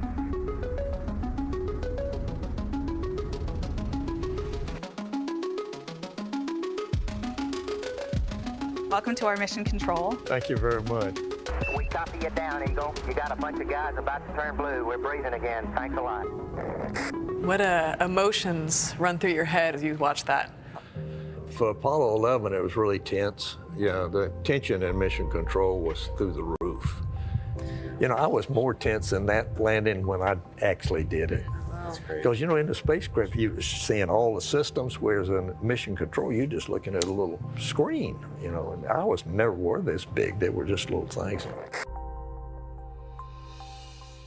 First off, I want to say thank you for inviting me to come out and get a briefing from y'all and maybe throw a little piece of advice every once in a while to you. You're one of the 12 humans in history that has gotten to walk on the face of the moon, and now you're sitting here at SpaceX. I'm curious what your aspirations, your hopes, your dreams are for the future of human space exploration.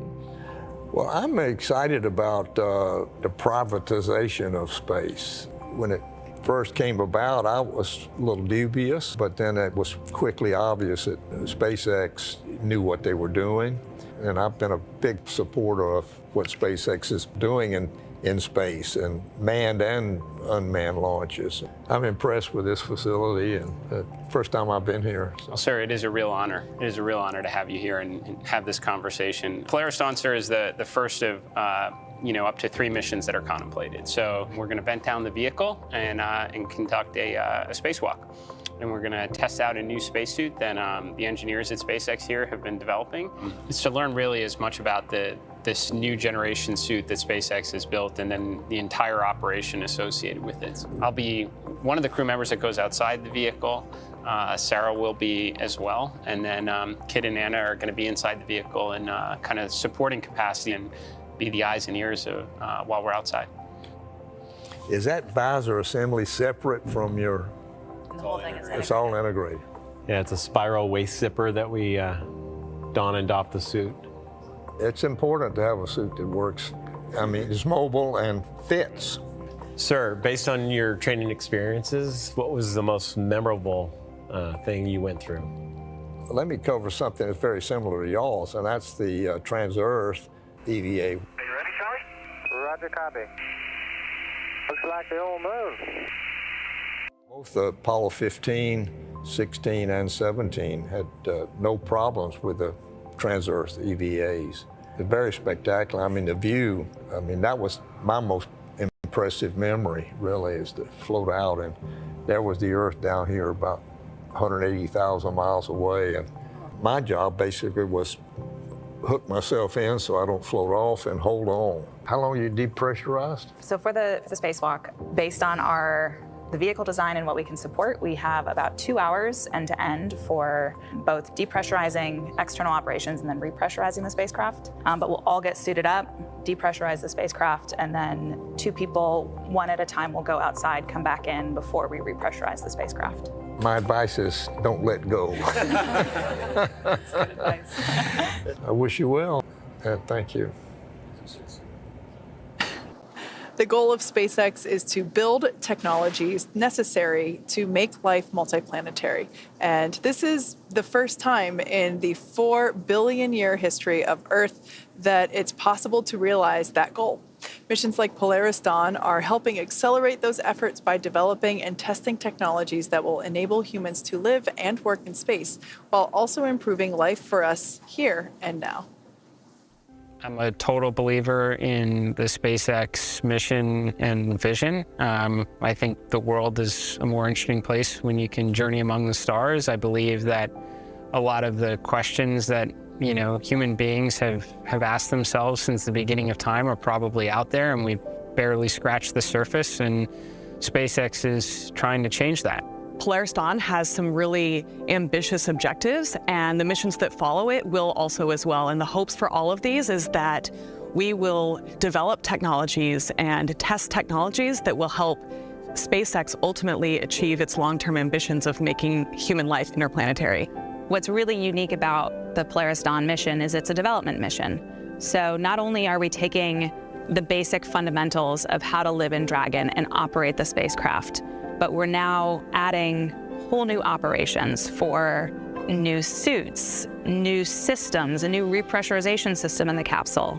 There are whole new procedures for executing the spacewalks. We are doing incredible things, and we are changing the world, and we are making history. The men and women of this organization, the level of intelligence, it's unmatched. And that's why we're so passionate about our mission and about what SpaceX is continuing to do with their vision to further space exploration. There's a lot of things that you can be on either side of debate on, but for sure, it's okay to put a small percentage of our resources in advancing our species, and along the way, completely change the trajectory for humans on this planet in a positive way. And we can try and fix some of the day-to-day problems too. It doesn't have to be this either or, but yet so often it is.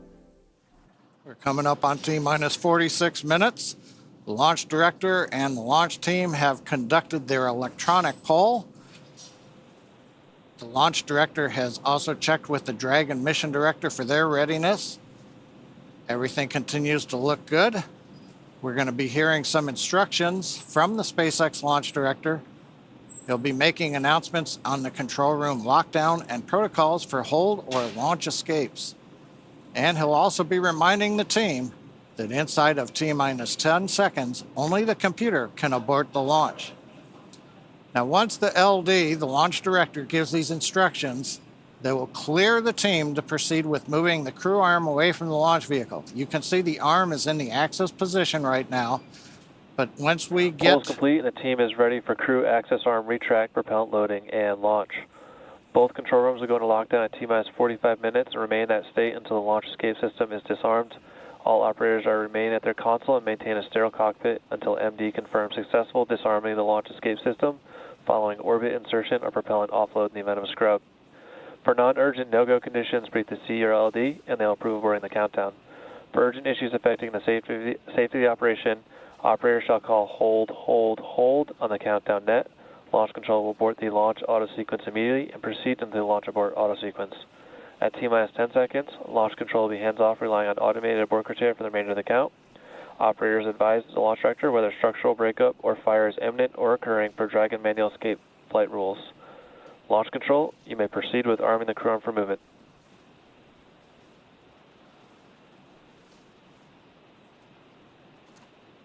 We've heard the instructions. We're waiting to hear them inform the crew that access arm retract has started. We're also watching on the monitors as we see the crew access arm, waiting for it to begin into motion. Now, once we get through this, Then we will be arming the launch escape system, and there's a view. Crew access arm retraction has started. Crew access arm retraction has started. Once that's all the way back in the stowed position, we'll arm the launch escape system, proceed down to propellant load starting at T-minus 35 minutes. One other update, weather probability of violation, as we mentioned, down to 20%, and they just checked with the launch weather officer. Nothing appears to be in the area that would be a risk to T0 in just over 44 minutes.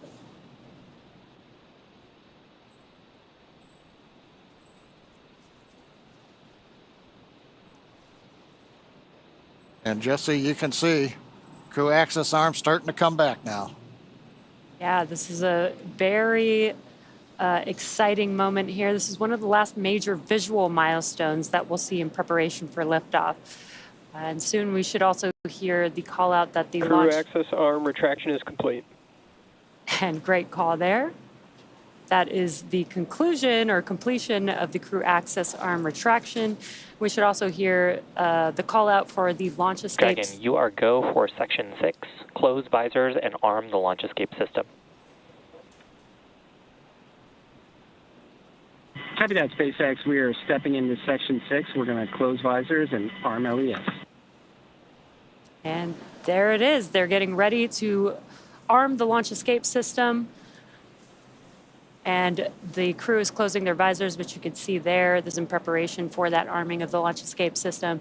And then also coming up will be Falcon 9 prop loading beginning. Yeah, we can see their tablets there on their legs, strapped on top of their SpaceX suits. Dragon, section 6.2, our visors are closed, and we are proceeding with arming LES.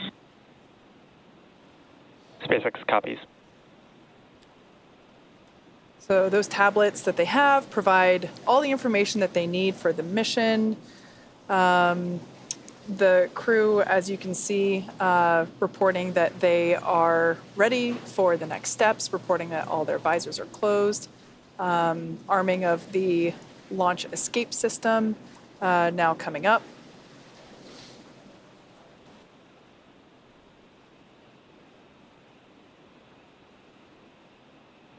And we're just waiting for the call out.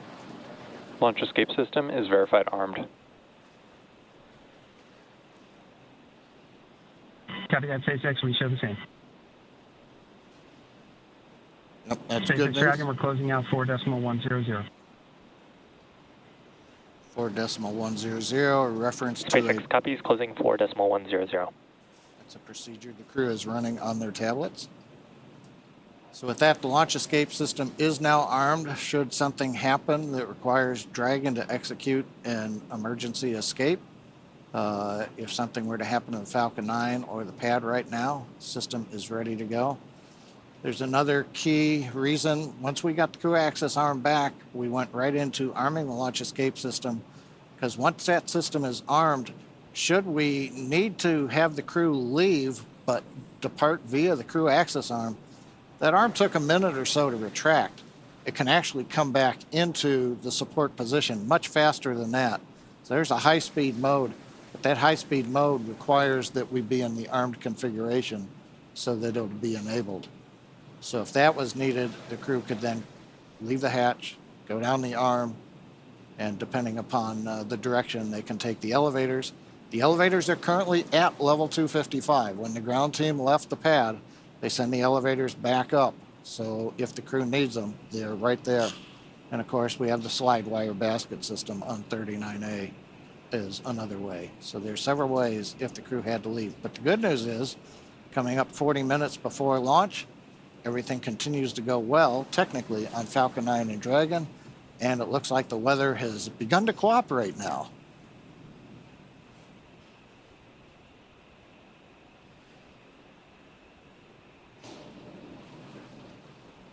Now, next major event coming up at T-minus 35 minutes will be the start of propellant loading on Falcon 9.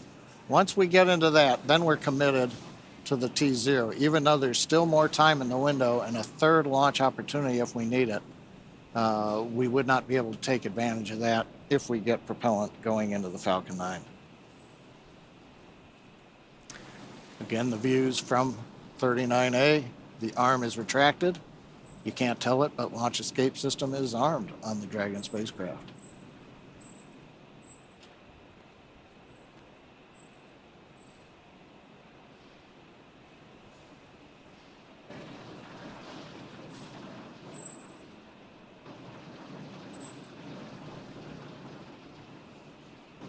It's quiet right now on the nets. Team is mostly just waiting for the clock to get to 35. And this is getting pretty exciting. You know, we were very close to this point about an hour and a half ago.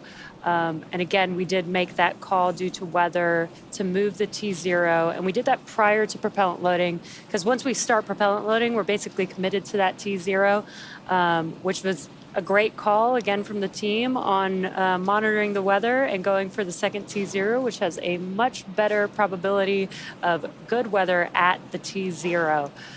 So very, very exciting. Yeah, definitely. We were operating at a 60% probability of violation, i.e. 40% favorable at the original T0. Called it off just before prop loading.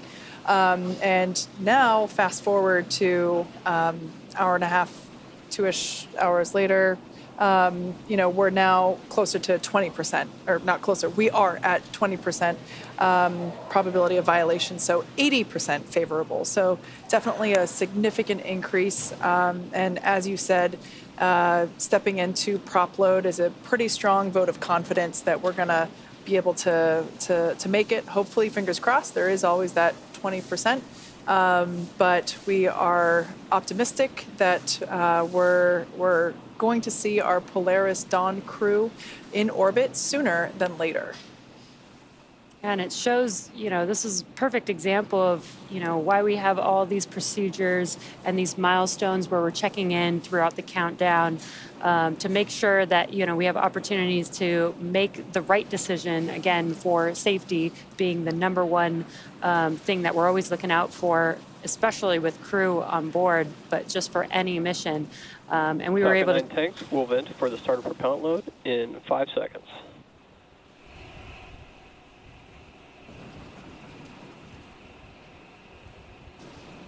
Yeah, we'll be hearing call-outs throughout the countdown up to the crew to let them know what's happening, both Falcon 9 and Dragon. And then we'll also hear call-outs on Ascent. Yeah, and the Corps is keeping them updated so that they, you know, there's going to be new sounds coming inside of the vehicle, and the Corps can keep them updated since they won't be able to see what's happening, but they might be able to hear it. So they'll be able to monitor, you know, those familiar sounds or those expected sounds as the Corps is updating them with each milestone. Now, our next major event, as we've mentioned, is the start of propellant loading onto the Falcon 9. We'll hear that starting at T-minus 35 minutes. We also may hear the call-out launch auto sequence has started. That is the ground computer program that controls the last 35 minutes. And we should also, as we mentioned, hear the launch director call out to the crew that propellant loading has begun. Propellant loading sequence on the Falcon 9 begins with loading fuel onto both the first and the second stages. That's the RP1 kerosene fuel that we use. We'll also begin with liquid oxygen loading onto the first stage. Now, the second stage fuel loading will finish up fairly quickly at about T-minus 20.5 minutes. And then 4 minutes after that, we'll begin loading liquid oxygen onto the second stage. But right now, T-minus 35 minutes, 30 seconds, everything continues to go well. We're waiting for the handover from the countdown master sequence to the launch automatic sequence to begin propellant loading. Once that begins, that'll commit us to a launch early this morning here at Pad 39A in Florida.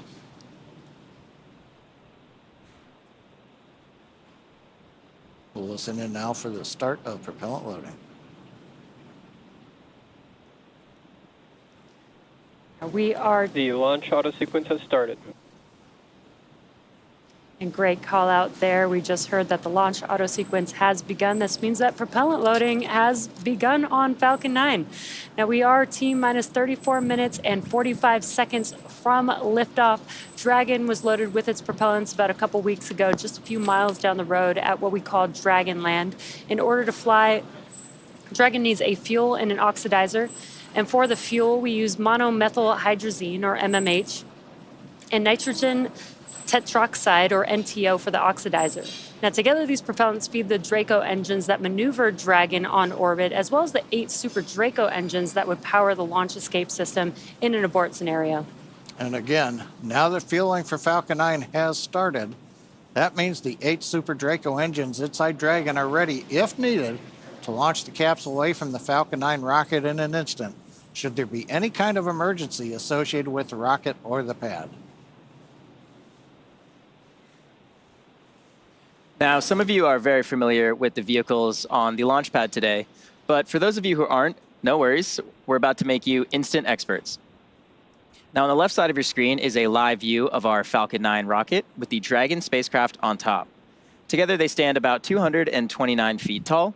Falcon 9, of course, is a reusable 2-stage rocket, which means it's kind of like 2 rockets in one, the first stage and the second stage.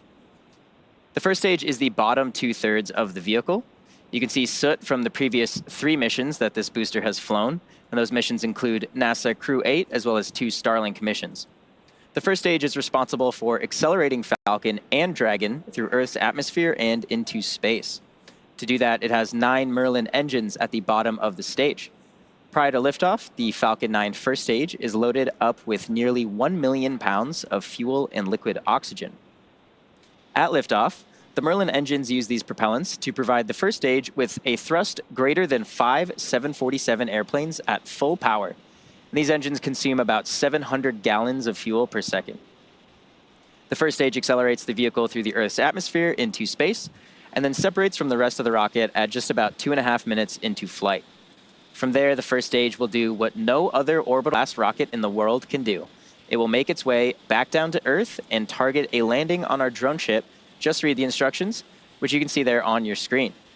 And this drone ship is currently parked and holding position a couple hundred miles downrange in the Atlantic Ocean. Our drone ships are essentially autonomous powered spaceports, and they allow our rocket to land offshore. For reference, our drone ships are about the size of a football field, so while they may look small on screen, they're actually pretty big in real life. Reusability is a critical part of our goal of making life multiplanetary. And to that end, we're working toward qualifying our fleet of Falcon boosters and fairings to support up to 40 missions each. As mentioned previously, Falcon 9 is a 2-stage rocket, and above the first stage is the second stage. The second stage has a single Merlin vacuum, or MVAC engine, and this engine ignites after stage 1 separates from stage 2. The second stage is essentially a smaller version of the first stage, and while the first stage gets us out of the Earth's atmosphere and away from the extreme forces of gravity, the second stage is designed to operate in the vacuum of space and deliver payloads, like Dragon today, to their target drop-off orbit. And of course, we have a great team here at SpaceX that will be monitoring both Falcon 9 and Dragon after liftoff.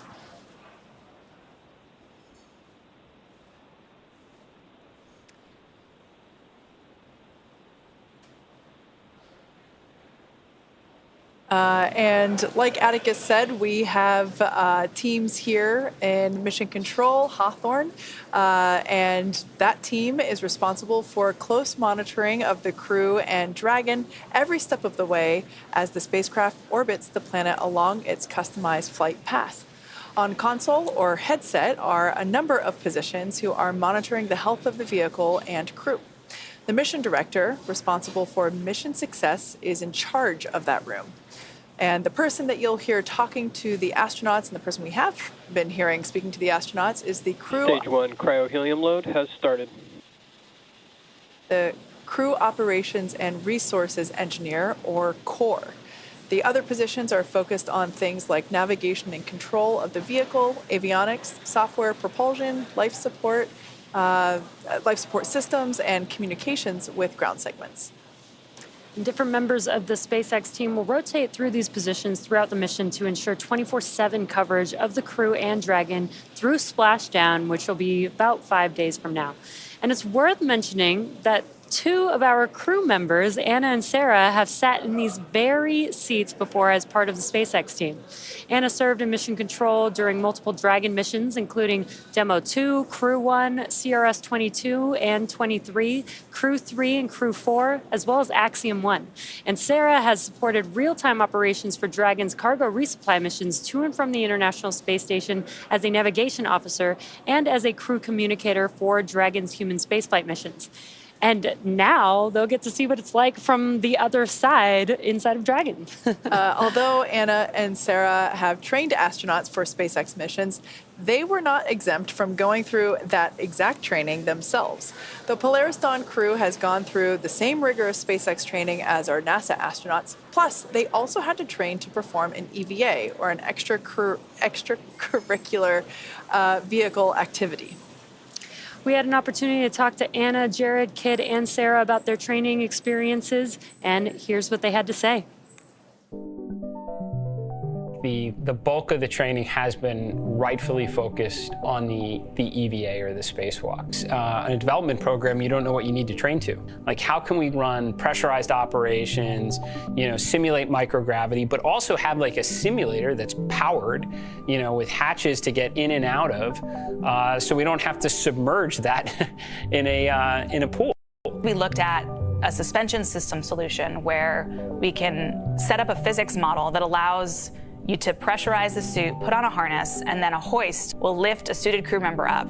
And you can basically use one finger and you press down and your whole body will move up, just like in space. It allowed us to really put into practice the different piece-by-piece steps that are necessary to complete this operation safely. One aspect of our training has been scuba diving.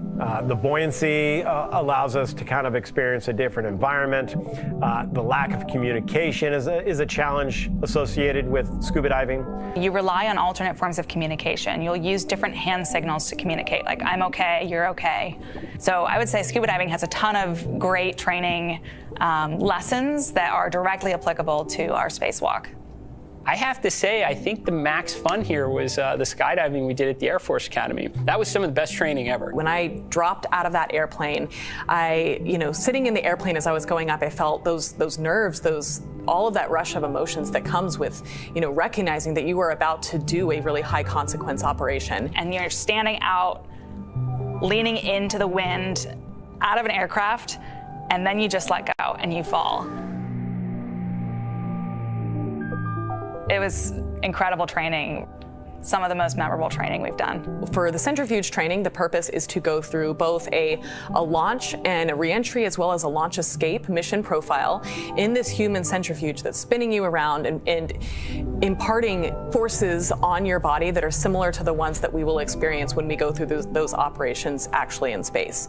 When you're in space, you have to deal with the circumstances that you're dealt. Similar fashion is climbing a mountain.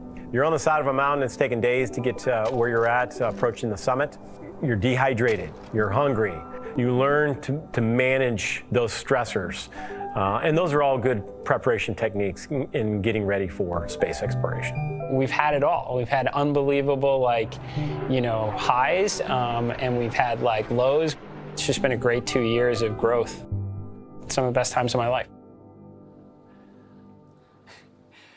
Before the segment, I called it an extracurricular activity. My brain is clearly tired. It's extravehicular activity. And as we mentioned earlier, much of the training that the crew went through was to prepare them to perform that extravehicular activity, or an EVA. Because Dragon does not have an airlock, the entire cabin will be depressurized. So essentially, all 4 astronauts will be performing the EVA. Jared and Sarah will exit the spacecraft to perform their tasks, while Kid and Anna remain inside to conduct their experiments and act as the ears and eyes. The EVA will last about 2 hours from the time that the cabin air is vented to when it is repressurized again. As they prepare for the EVA, the crew... Stage 2 cryohelium load has started. Good call outs there. As they prepare for the EVA, the crew will go through a pre-breathing procedure, which will involve slowly dropping the atmospheric pressure of Dragon while increasing the concentration of oxygen in the air. This process is similar to what is known as a safety stop in the diving community. This will give their bodies plenty of time to acclimate to the difference in pressure ahead of the EVA. SpaceX designed the EVA suits for the Polaris Dawn crew, and they'll wear it during the spacewalk. The EVA suits protect the crew inside the spacecraft while also allowing them to leave the spacecraft when needed. Upgrades include new joint designs that remain soft until pressurized while maintaining mobility, improved thermal management, and an upgraded helmet with an exterior coating that acts like a sun visor, along with a camera and heads-up display that provides information on the status of the suit during the spacewalk. Let's take a look at the making of the suits that our crew will be wearing during the first ever commercial EVA. An EVA suit is an extravehicular activity suit, which is a spacesuit that can go outside of the spacecraft to do a spacewalk. We started with the IVA suit that we have, the intravehicular activity suit, as a kind of starting point, and looked at it and said, what would we have to change about this to be able to support a spacewalk? So the first is mobility. The crew will have to do a lot of moving around inside of Dragon to get outside and do the spacewalk. We had to add in new joints and new features in the suit to allow them enhanced mobility while the suit's pressurized. When a crew member is pressurized in the suit, the soft portions of the suit become rigid. They need actual flexure and rotational joints to allow them to move around. It's kind of like a suit of armor made of fabric. We innovated in flexure joints to allow easy bending at the elbows and the knees, as well as a collapsible rotator joint that exists on the shoulder, which allows the suit to remain nearly fully soft, but when pressurized is a rotational bearing. The difference between the IVA and the EVA suit is that on the IVA suit, the zipper system location is in the inseam. But since we needed to have lots of mobility on our EVA suit, that was not their choice. By moving the zipper system from the inseam to the waist, we mitigated risk of the stress of the zipper. And another big element was also the thermal side of things. The crew is obviously exposed to a much more extreme thermal environment during the EVA. So we want to make sure that the inside of the suit is comfortable for them, and that as they interface with parts of the vehicle, that is safe for them to touch as well. The EVA suit is built and designed here at SpaceX in Hawthorne, California. We wanted to have something that's easy manufactured that we can handle here in-house. So we developed this new material, so it's fabric-based. We actually added a new layer to the suit, which we refer to as the Faraday layer. And this is a conductive cage around the suit that shields the suit from external electric fields. The helmet on the EVA suit looks very similar to the IVA suit, but it is really an all-new design of that helmet. It's much more robust from a thermal structural perspective, since it will be taking more extreme temperatures. We are really excited to introduce this new single-pane visor helmet to the world of spacesuits. The EVA suit visor is made of polycarbonate and is coated with copper and ITO, or indium tenoxide. These two coatings together reflect the sun away from the crew, as well as reflecting infrared heat back to the crew when they are facing deep space. Our suit has a HUD, or heads-up display, which is a small display screen in the helmet, which is transparent, which allows the crew to see through the display to have unfettered access during their EVA. But it also provides critical telemetry to the crew, so pressure, temperature, relative humidity. We're trying to improve the technology and streamline it in one way, and at the same time, we're also trying to get it more and more manufacturable with each generation. The ultimate goal is that you can put on a spacesuit and go out and get work done anywhere in the solar system and not feel like you're wearing anything more than you normally wear every day.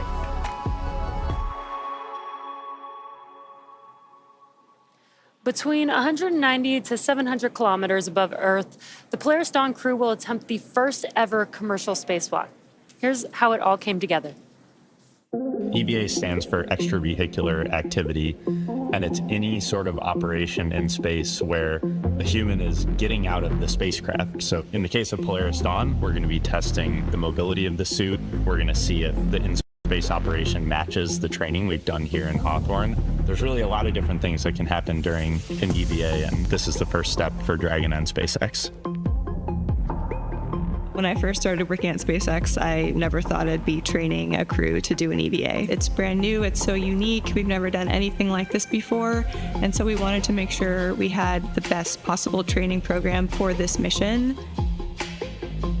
We want to see if we can train a spacewalk on Earth in a way that's representative of what it feels like in space.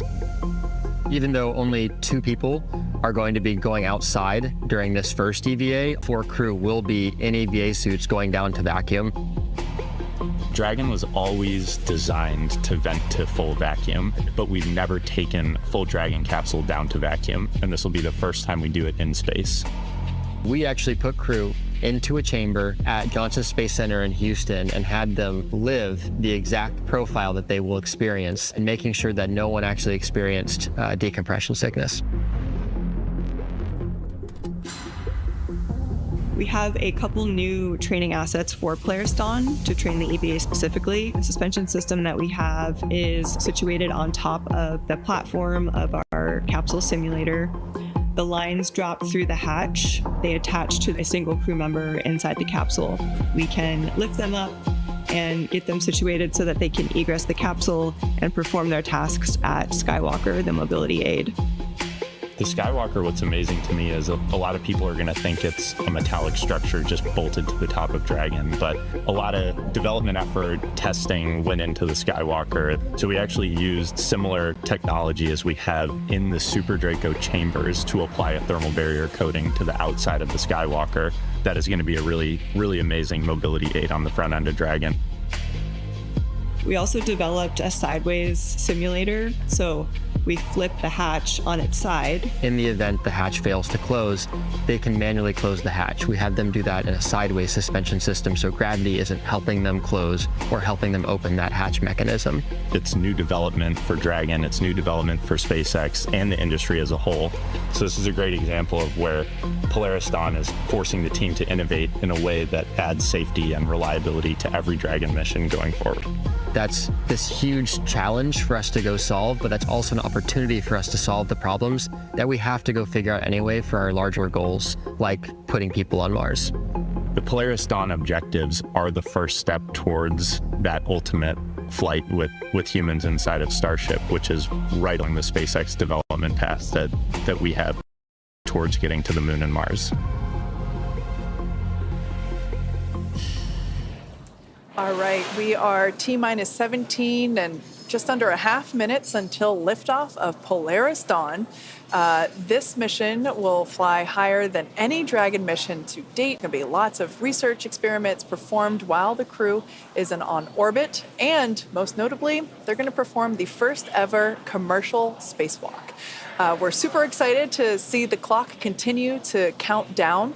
The crew is in their seats. The vehicle is actually being loaded with propellants as we speak. That began at T-minus 35 minutes.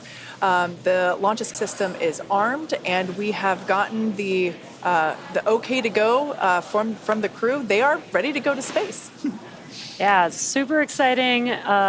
We've got their new EVA suits on board with the crew. This will be the first time that we've ever flown these EVA spacesuits, which I think is... Stage 2 LOX load has started.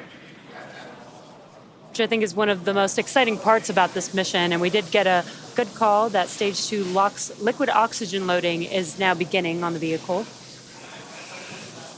Now, this mission will orbit Earth for about 5 days. And in addition to the first commercial spacewalk, it'll be the first time that we will be utilizing our newly designed Skywalker hardware, which I love the name. And it is a mobility aid that Sarah and Jared will use in their EVA suit testing during their EVA. So we are very much looking forward to the launch in just over 15 and a half minutes now. And everything so far looking good. We had much improved weather conditions when our first T0 occurred was 12:38. Wasn't so great. Here we are sometime later, and we're looking at a 20% favorability. So As you can see on your screen, like I said, about 15 minutes from the liftoff of Polaris Dawn. Lots of excitement building here in the building in Hawthorne, just outside of Mission Control. Now, I can only imagine what the crew is feeling as the clock counts down. Now, as we all wait together, let's hear from some of the crew of the Inspiration 4 mission as they reflect on what they were feeling just before their mission liftoff. I gotta say, right now, launching, people always ask me if I was afraid as soon as the engines lit and started taking off. And I was like, no, I was ready. But for me, you know, liftoff was really about concentrating on my job as the mission pilot. And I was wondering, because you guys, you know, were able to kind of sit there and enjoy it and sense it. How was it for you? Launch was the most fun I've ever had. I was just so excited, and people had been asking me, like, are you gonna be nervous? And I thought I would be, but I just, again, I kept waiting to get nervous and it didn't come. And then they're counting down from 10. And I remember saying, let's do this. Oh. And I might have had an expletive in there too. But then, you know, we're hearing the 10 count and it's delayed because of the delay from Mission Control. And so we're hearing, like, they're on maybe 2 whenever we're actually lifting off. Right. But Jared was giving us his own count. And I remember he said something like, all right, guys, get ready. And then we felt this big jolt.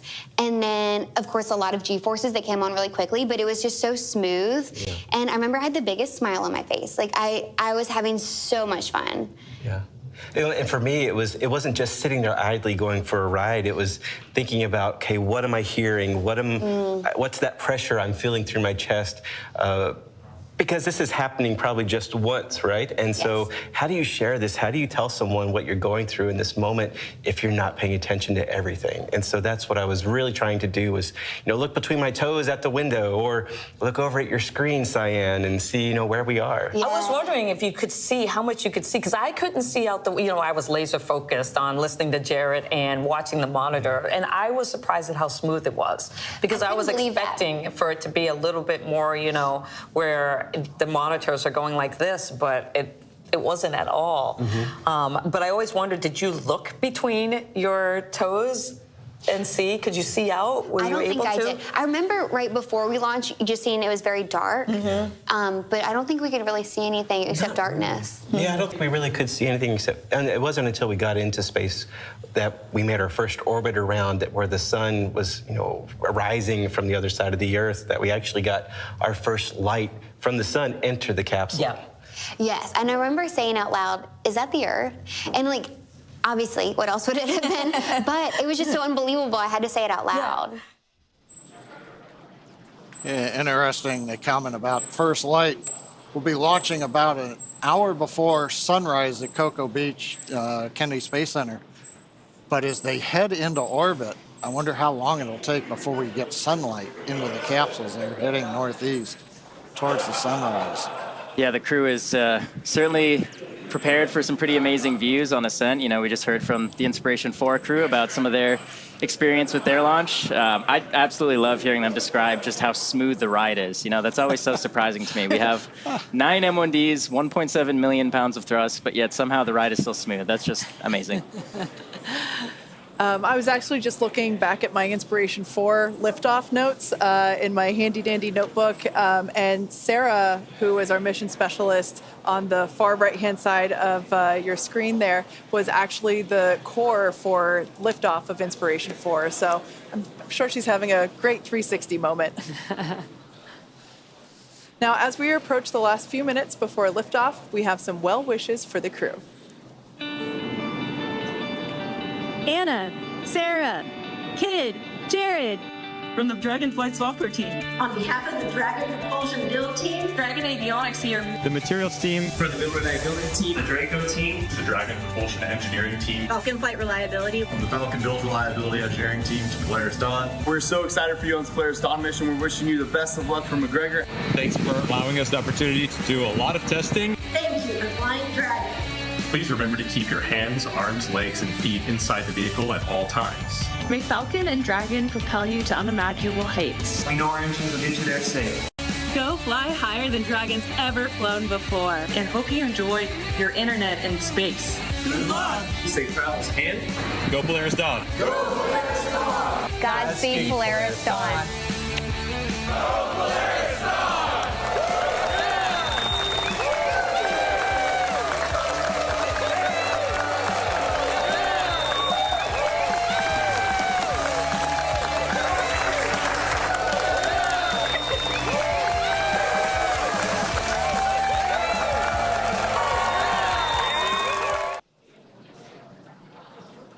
We're waiting to hear Core talking to the crew, configure crew displays, and give them the farewell Copy, message. Dragon. Enjoy the journey and go safely.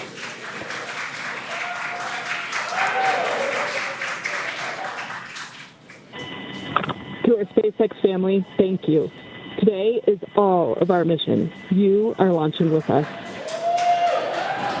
So many more faculties have gone into the stage. This is the dawn of a new future in space.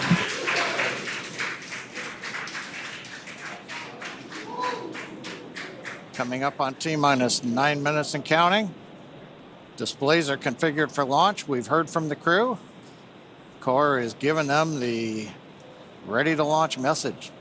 Now coming up here, as we launch, you're going to hear some call outs, possibly stage 1A or mode 1 alpha.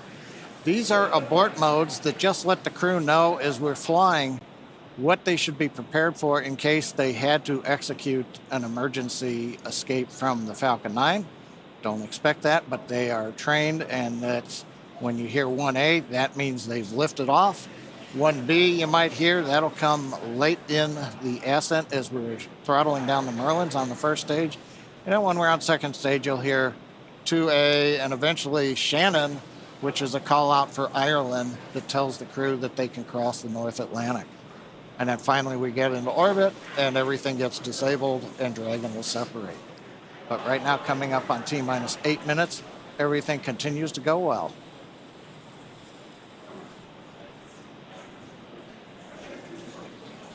At T-minus 7 seconds, we should hear the call out that stage 1 engine chill has started. At this point in time, when we hear that, we'll know that we're beginning to flow a little bit of the super chilled liquid oxygen through the first stage engines. This helps to basically pre-chill the engine hardware prior to the full flow of that super chilled liquid oxygen. This helps the ignition sequence and helps to avoid any thermal shock to the hardware. At this point in time, Falcon continuing to undergo its propellant loading operations. And standing by for the call out for that engine chill initiation.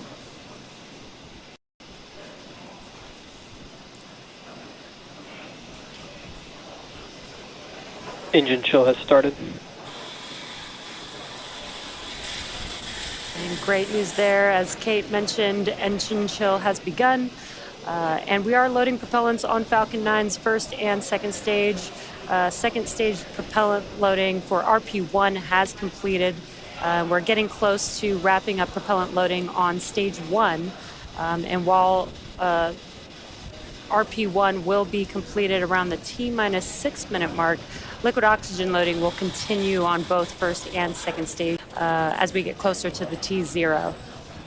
So we should hear a call Stage out. 1 RP1 load is complete. Perfect timing. Stage 1 RP1, or the fuel for the Falcon 9 vehicle, has completed on the first stage.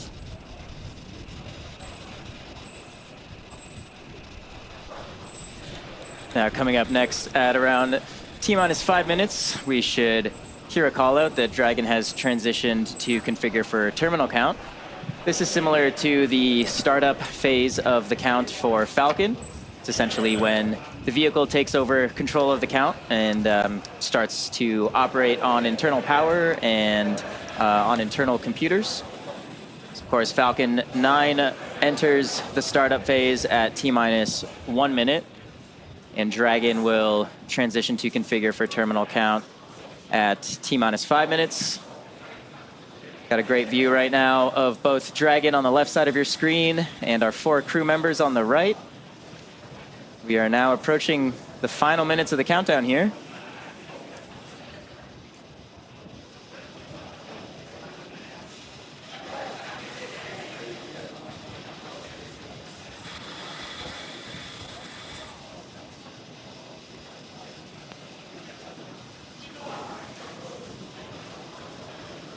Falcon 9 tanks are pressurizing for strong back retract. Dragon is in configure for terminal count. So we've heard the call out. Dragon's configured for the last 5 minutes of the count. We're also pressurizing the second stage propellant tanks, first stage tanks. The strong back retract will be coming up next.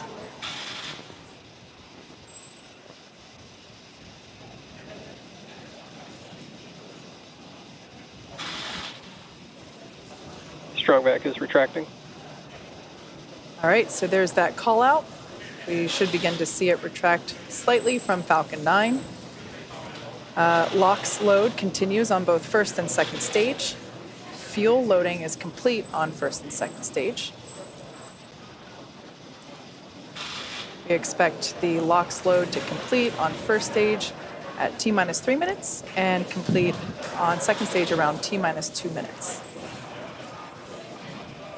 And we do try and load the liquid oxygen as close to T0 as possible. This keeps the liquid oxygen is at cryo temperature, so keeps it as cold as possible, which allows it to be as dense as we possibly can keep it while we're loading the tanks. That allows us to get a little bit more liquid oxygen into those tanks.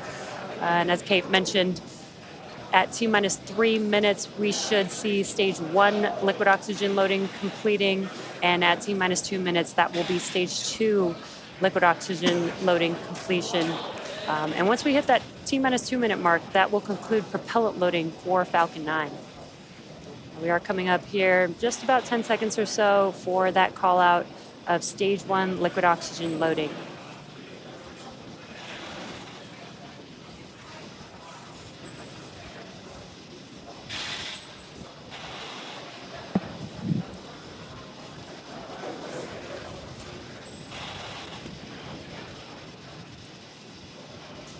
Stage 1 LOX load complete.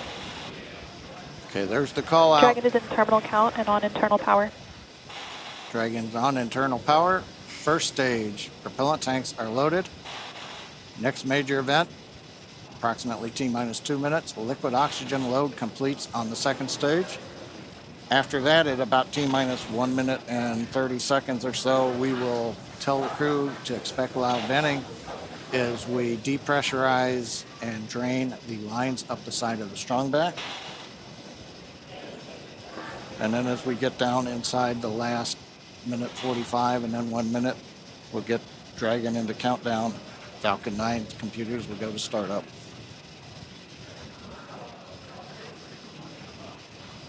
Waiting for the call out now for liquid oxygen. Stage 2 LOX load is complete.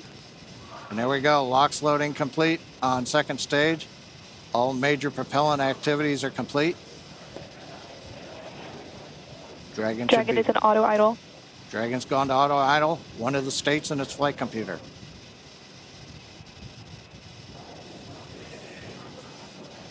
We'll begin venting down the lines. Gas closeouts are starting. Expect loud venting. There we go. So the plume you see coming off of the strong back here, that's normal. As we come up on T-minus 1 minute, we'll hear Dragon computers in the countdown, Falcon 9 computers in the countdown, flight termination system armed, and then we'll hear the goes. So let's listen in to the last 66 seconds of the countdown.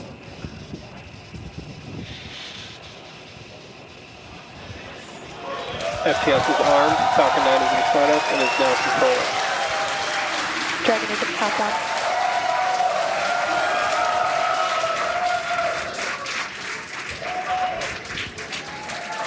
Dragon, SpaceX, go for launch. Send that, SpaceX.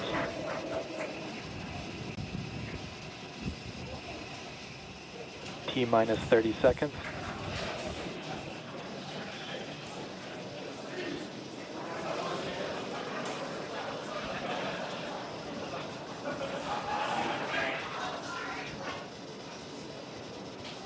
T-minus 15.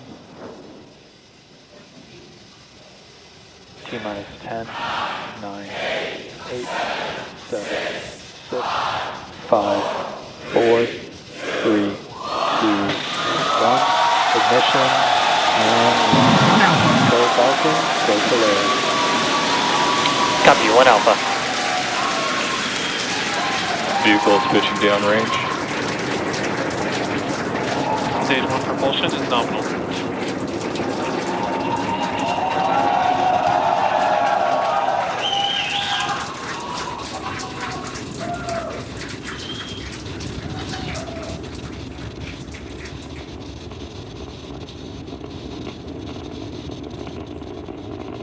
T plus 35 seconds into the Polaris Dawn mission, flying crew on board Dragon and Falcon 9 to new heights. Power and telemetry nominal. And we're throttling down in preparation throttle down. for max Q. Next call out, the vehicle supersonic. And there on the left side, we got the Polaris Falcon 9 Dawn is crew. supersonic.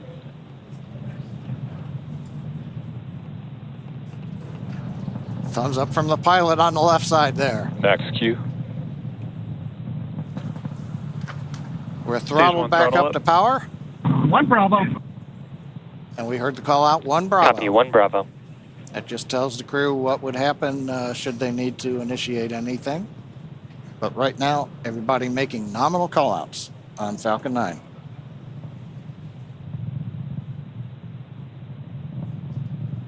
Nice views from the ground camera and nice view from inside Dragon. MVAC chill is underway. The announcement lets us know we've begun the final chill of the second stage engine in preparation for its activity coming up at about T plus 2 minutes and 40 seconds.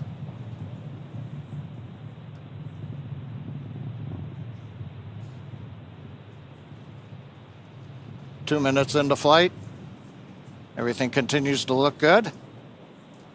We'll have in half a minute 3 major activities: shutdown of the 9 Merlin 1D engines, stage Stage 1 separation, throttle down.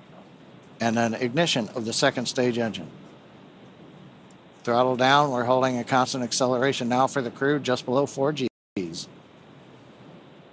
See, we're coming up 70 kilometers.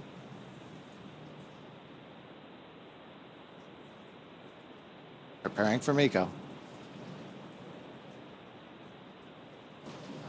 Main engine cut off.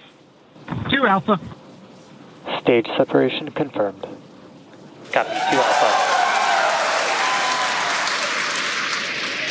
MVAC ignition.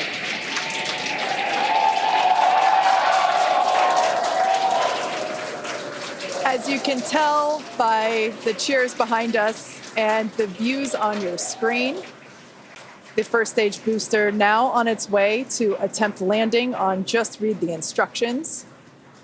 Second stage there on the right-hand side of your screen. You can see that the first stage has not yet reached its apogee. You can see the altitude there.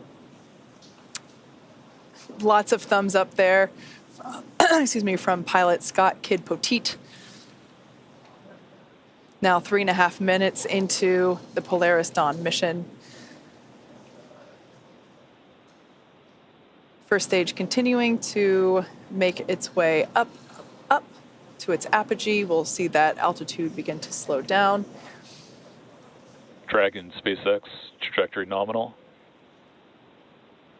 Great news there, indicating Dragon copy. that the second stage trajectory is looking good. Now the grid fins have deployed on the first stage. If we get first stage views, we might be able to see the Florida coast in the background. Oh, they're right there. Yeah, we sure can. Once again, our drone ship is attempting to land on, our booster is attempting to land on our drone ship. Just read the instructions.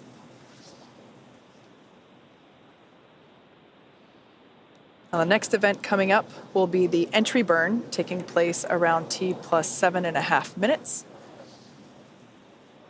This burn will utilize 3 of the engines on the first stage. That helps to slow the booster down as it re-enters the Earth's atmosphere. Dragon SpaceX, trajectory nominal.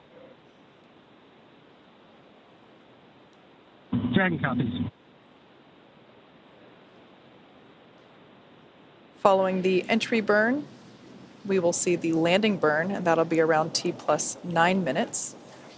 That one will be just a single engine burn, and that will bring the booster down for a soft landing on our drone ship. Around the same time as that, we expect to see Dragon be injected into orbit. Everything continuing to look good for second stage there on the right-hand side of your screen. Beautiful glow with that MVAC engine nozzle.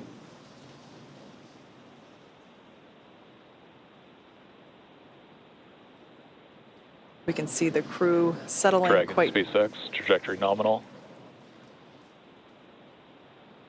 Dragon copies.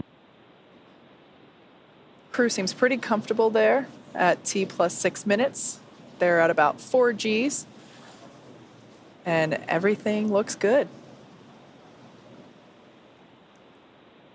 First stage continuing its descent back down to planet Earth.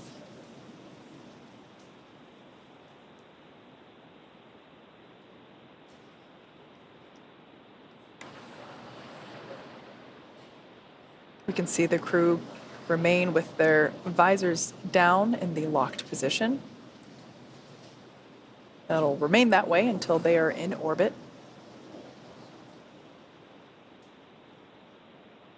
Everything continuing to look great with the second stage engine burn there, as well as the Dragon SpaceX, trajectory nominal. Dragon copies. We're about 30 seconds away from the first stage entry burn. This is the first of 2 burns that the first stage will perform.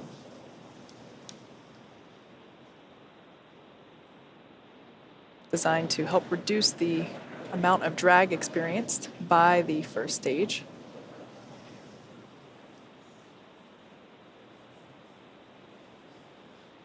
Stage 2 FTSS saved.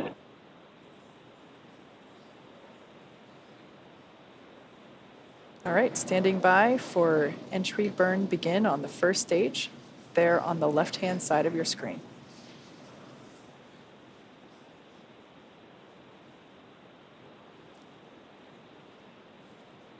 And right on time, you can see on your left-hand screen that the entry burn has begun.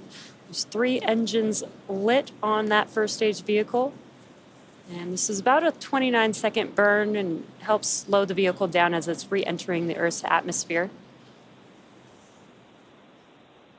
There you can see that the engines have now shut down on that first stage. That concludes the entry burn.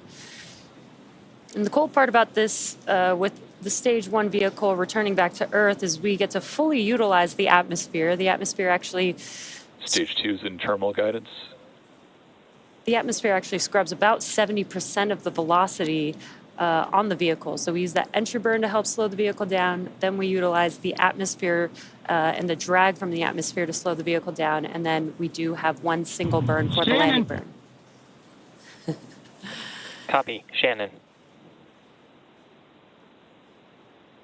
And next up will be SECA 1. And that is second stage engine cutoff 1, and that'll be on the second stage. That MVAC engine on your right-hand screen will shut down and allow the vehicle with Dragon attached to coast. MVAC shut down. And there's that shutdown. And the landing burn on the first stage should be starting up here momentarily. And there it is. Landing burn has begun for... Dragon SpaceX, nominal orbit insertion. Dragon SpaceX, launch escape system disarmed. Copy that, SpaceX, and we show the same.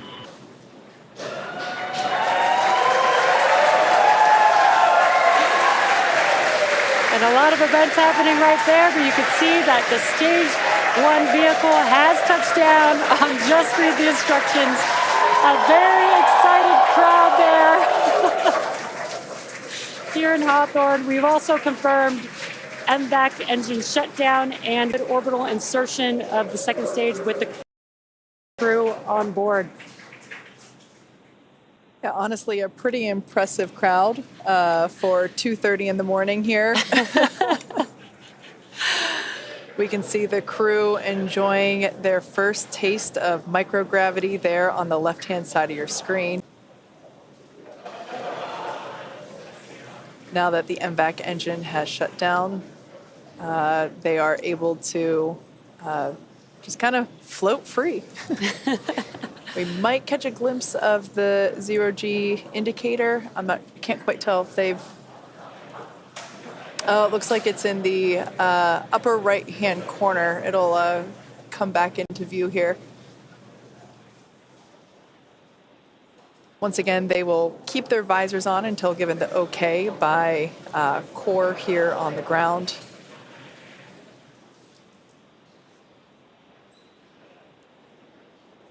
At this point in time, the Dragon and the Dragon trunk remain attached to the second stage. Second stage is basically safing itself in preparation for the separation from the Dragon trunk. Of course, the trunk will remain attached to the Dragon capsule all the way up until the point in which we begin re-entry operations. The trunk is what will help provide power to the Dragon capsule while it is on orbit using its solar arrays.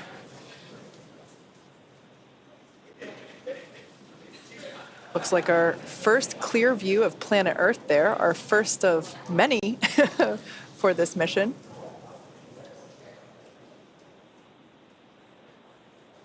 And the next event coming up will be the separation of the Dragon from the second stage.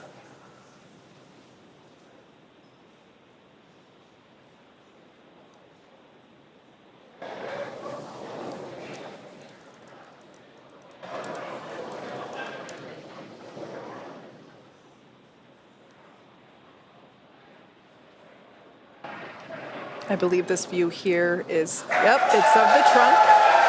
We can see it separating from the second stage.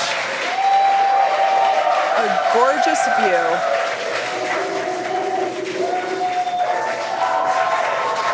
We can see that Polaris Dragon Dawn. separation confirmed. And copy that, SpaceX, we show the same.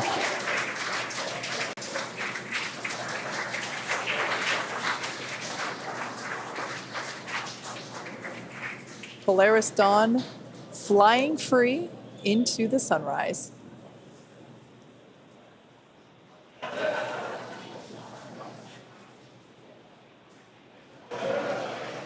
We're now at T plus 13 minutes and 5 seconds into the mission.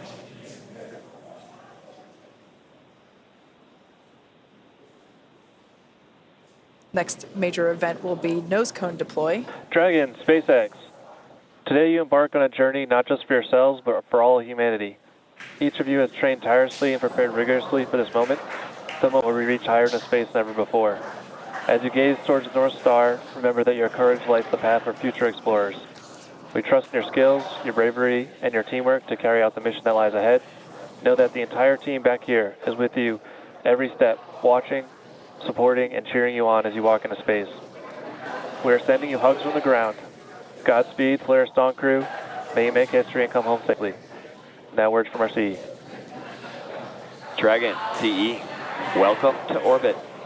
The Falcon team is honored to have helped you start your incredible journey. We hope you enjoyed the ride. The whole SpaceX family is looking up to you. Godspeed and good luck.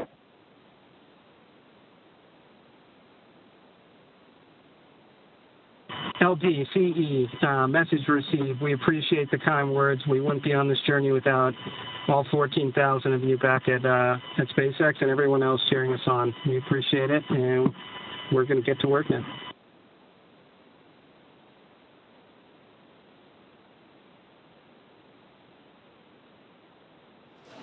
Some really nice words there from our tonight's launch director, Frank Messina, who, fun fact, was also the launch director on Inspiration 4, as well as chief engineer for this mission, Jared Metter. Really nice to see some endearing, or hear some endearing words up to the crew. Well, and with that, the Polaris Dawn crew, they're now in orbit. T plus 15 minutes, and they are scheduled to spend up to the next 5 days in space.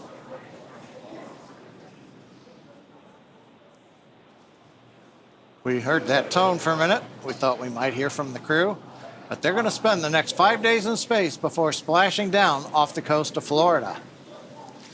The Polaris Dawn crew is the Polaris Dawn mission is the first mission in the Polaris program that will demonstrate new technologies, conduct extensive research, and ultimately culminate in a flight of SpaceX's Starship with humans on board.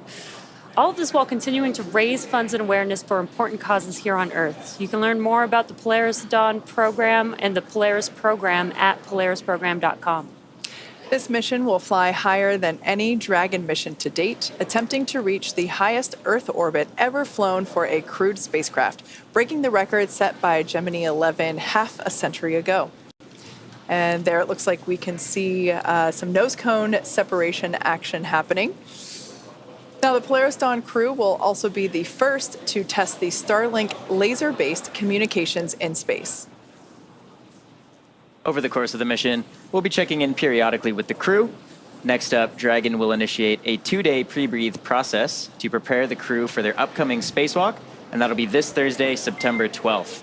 Dragon SpaceX nominal dehumidifier activation and service section Draco checkouts, and nose cone open is in progress.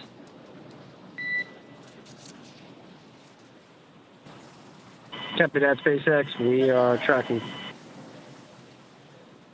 And again, that's Thursday, September 12th for that spacewalk, so please be sure to tune in for our live coverage of this historic milestone.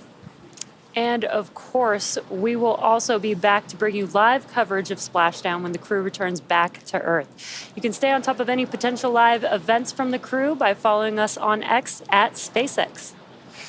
And keep tabs on the mission with the Dragon Tracker at SpaceX.com. With that, it's been a great early morning. Thanks for being with us. Thanks for watching, and we'll see you back here soon.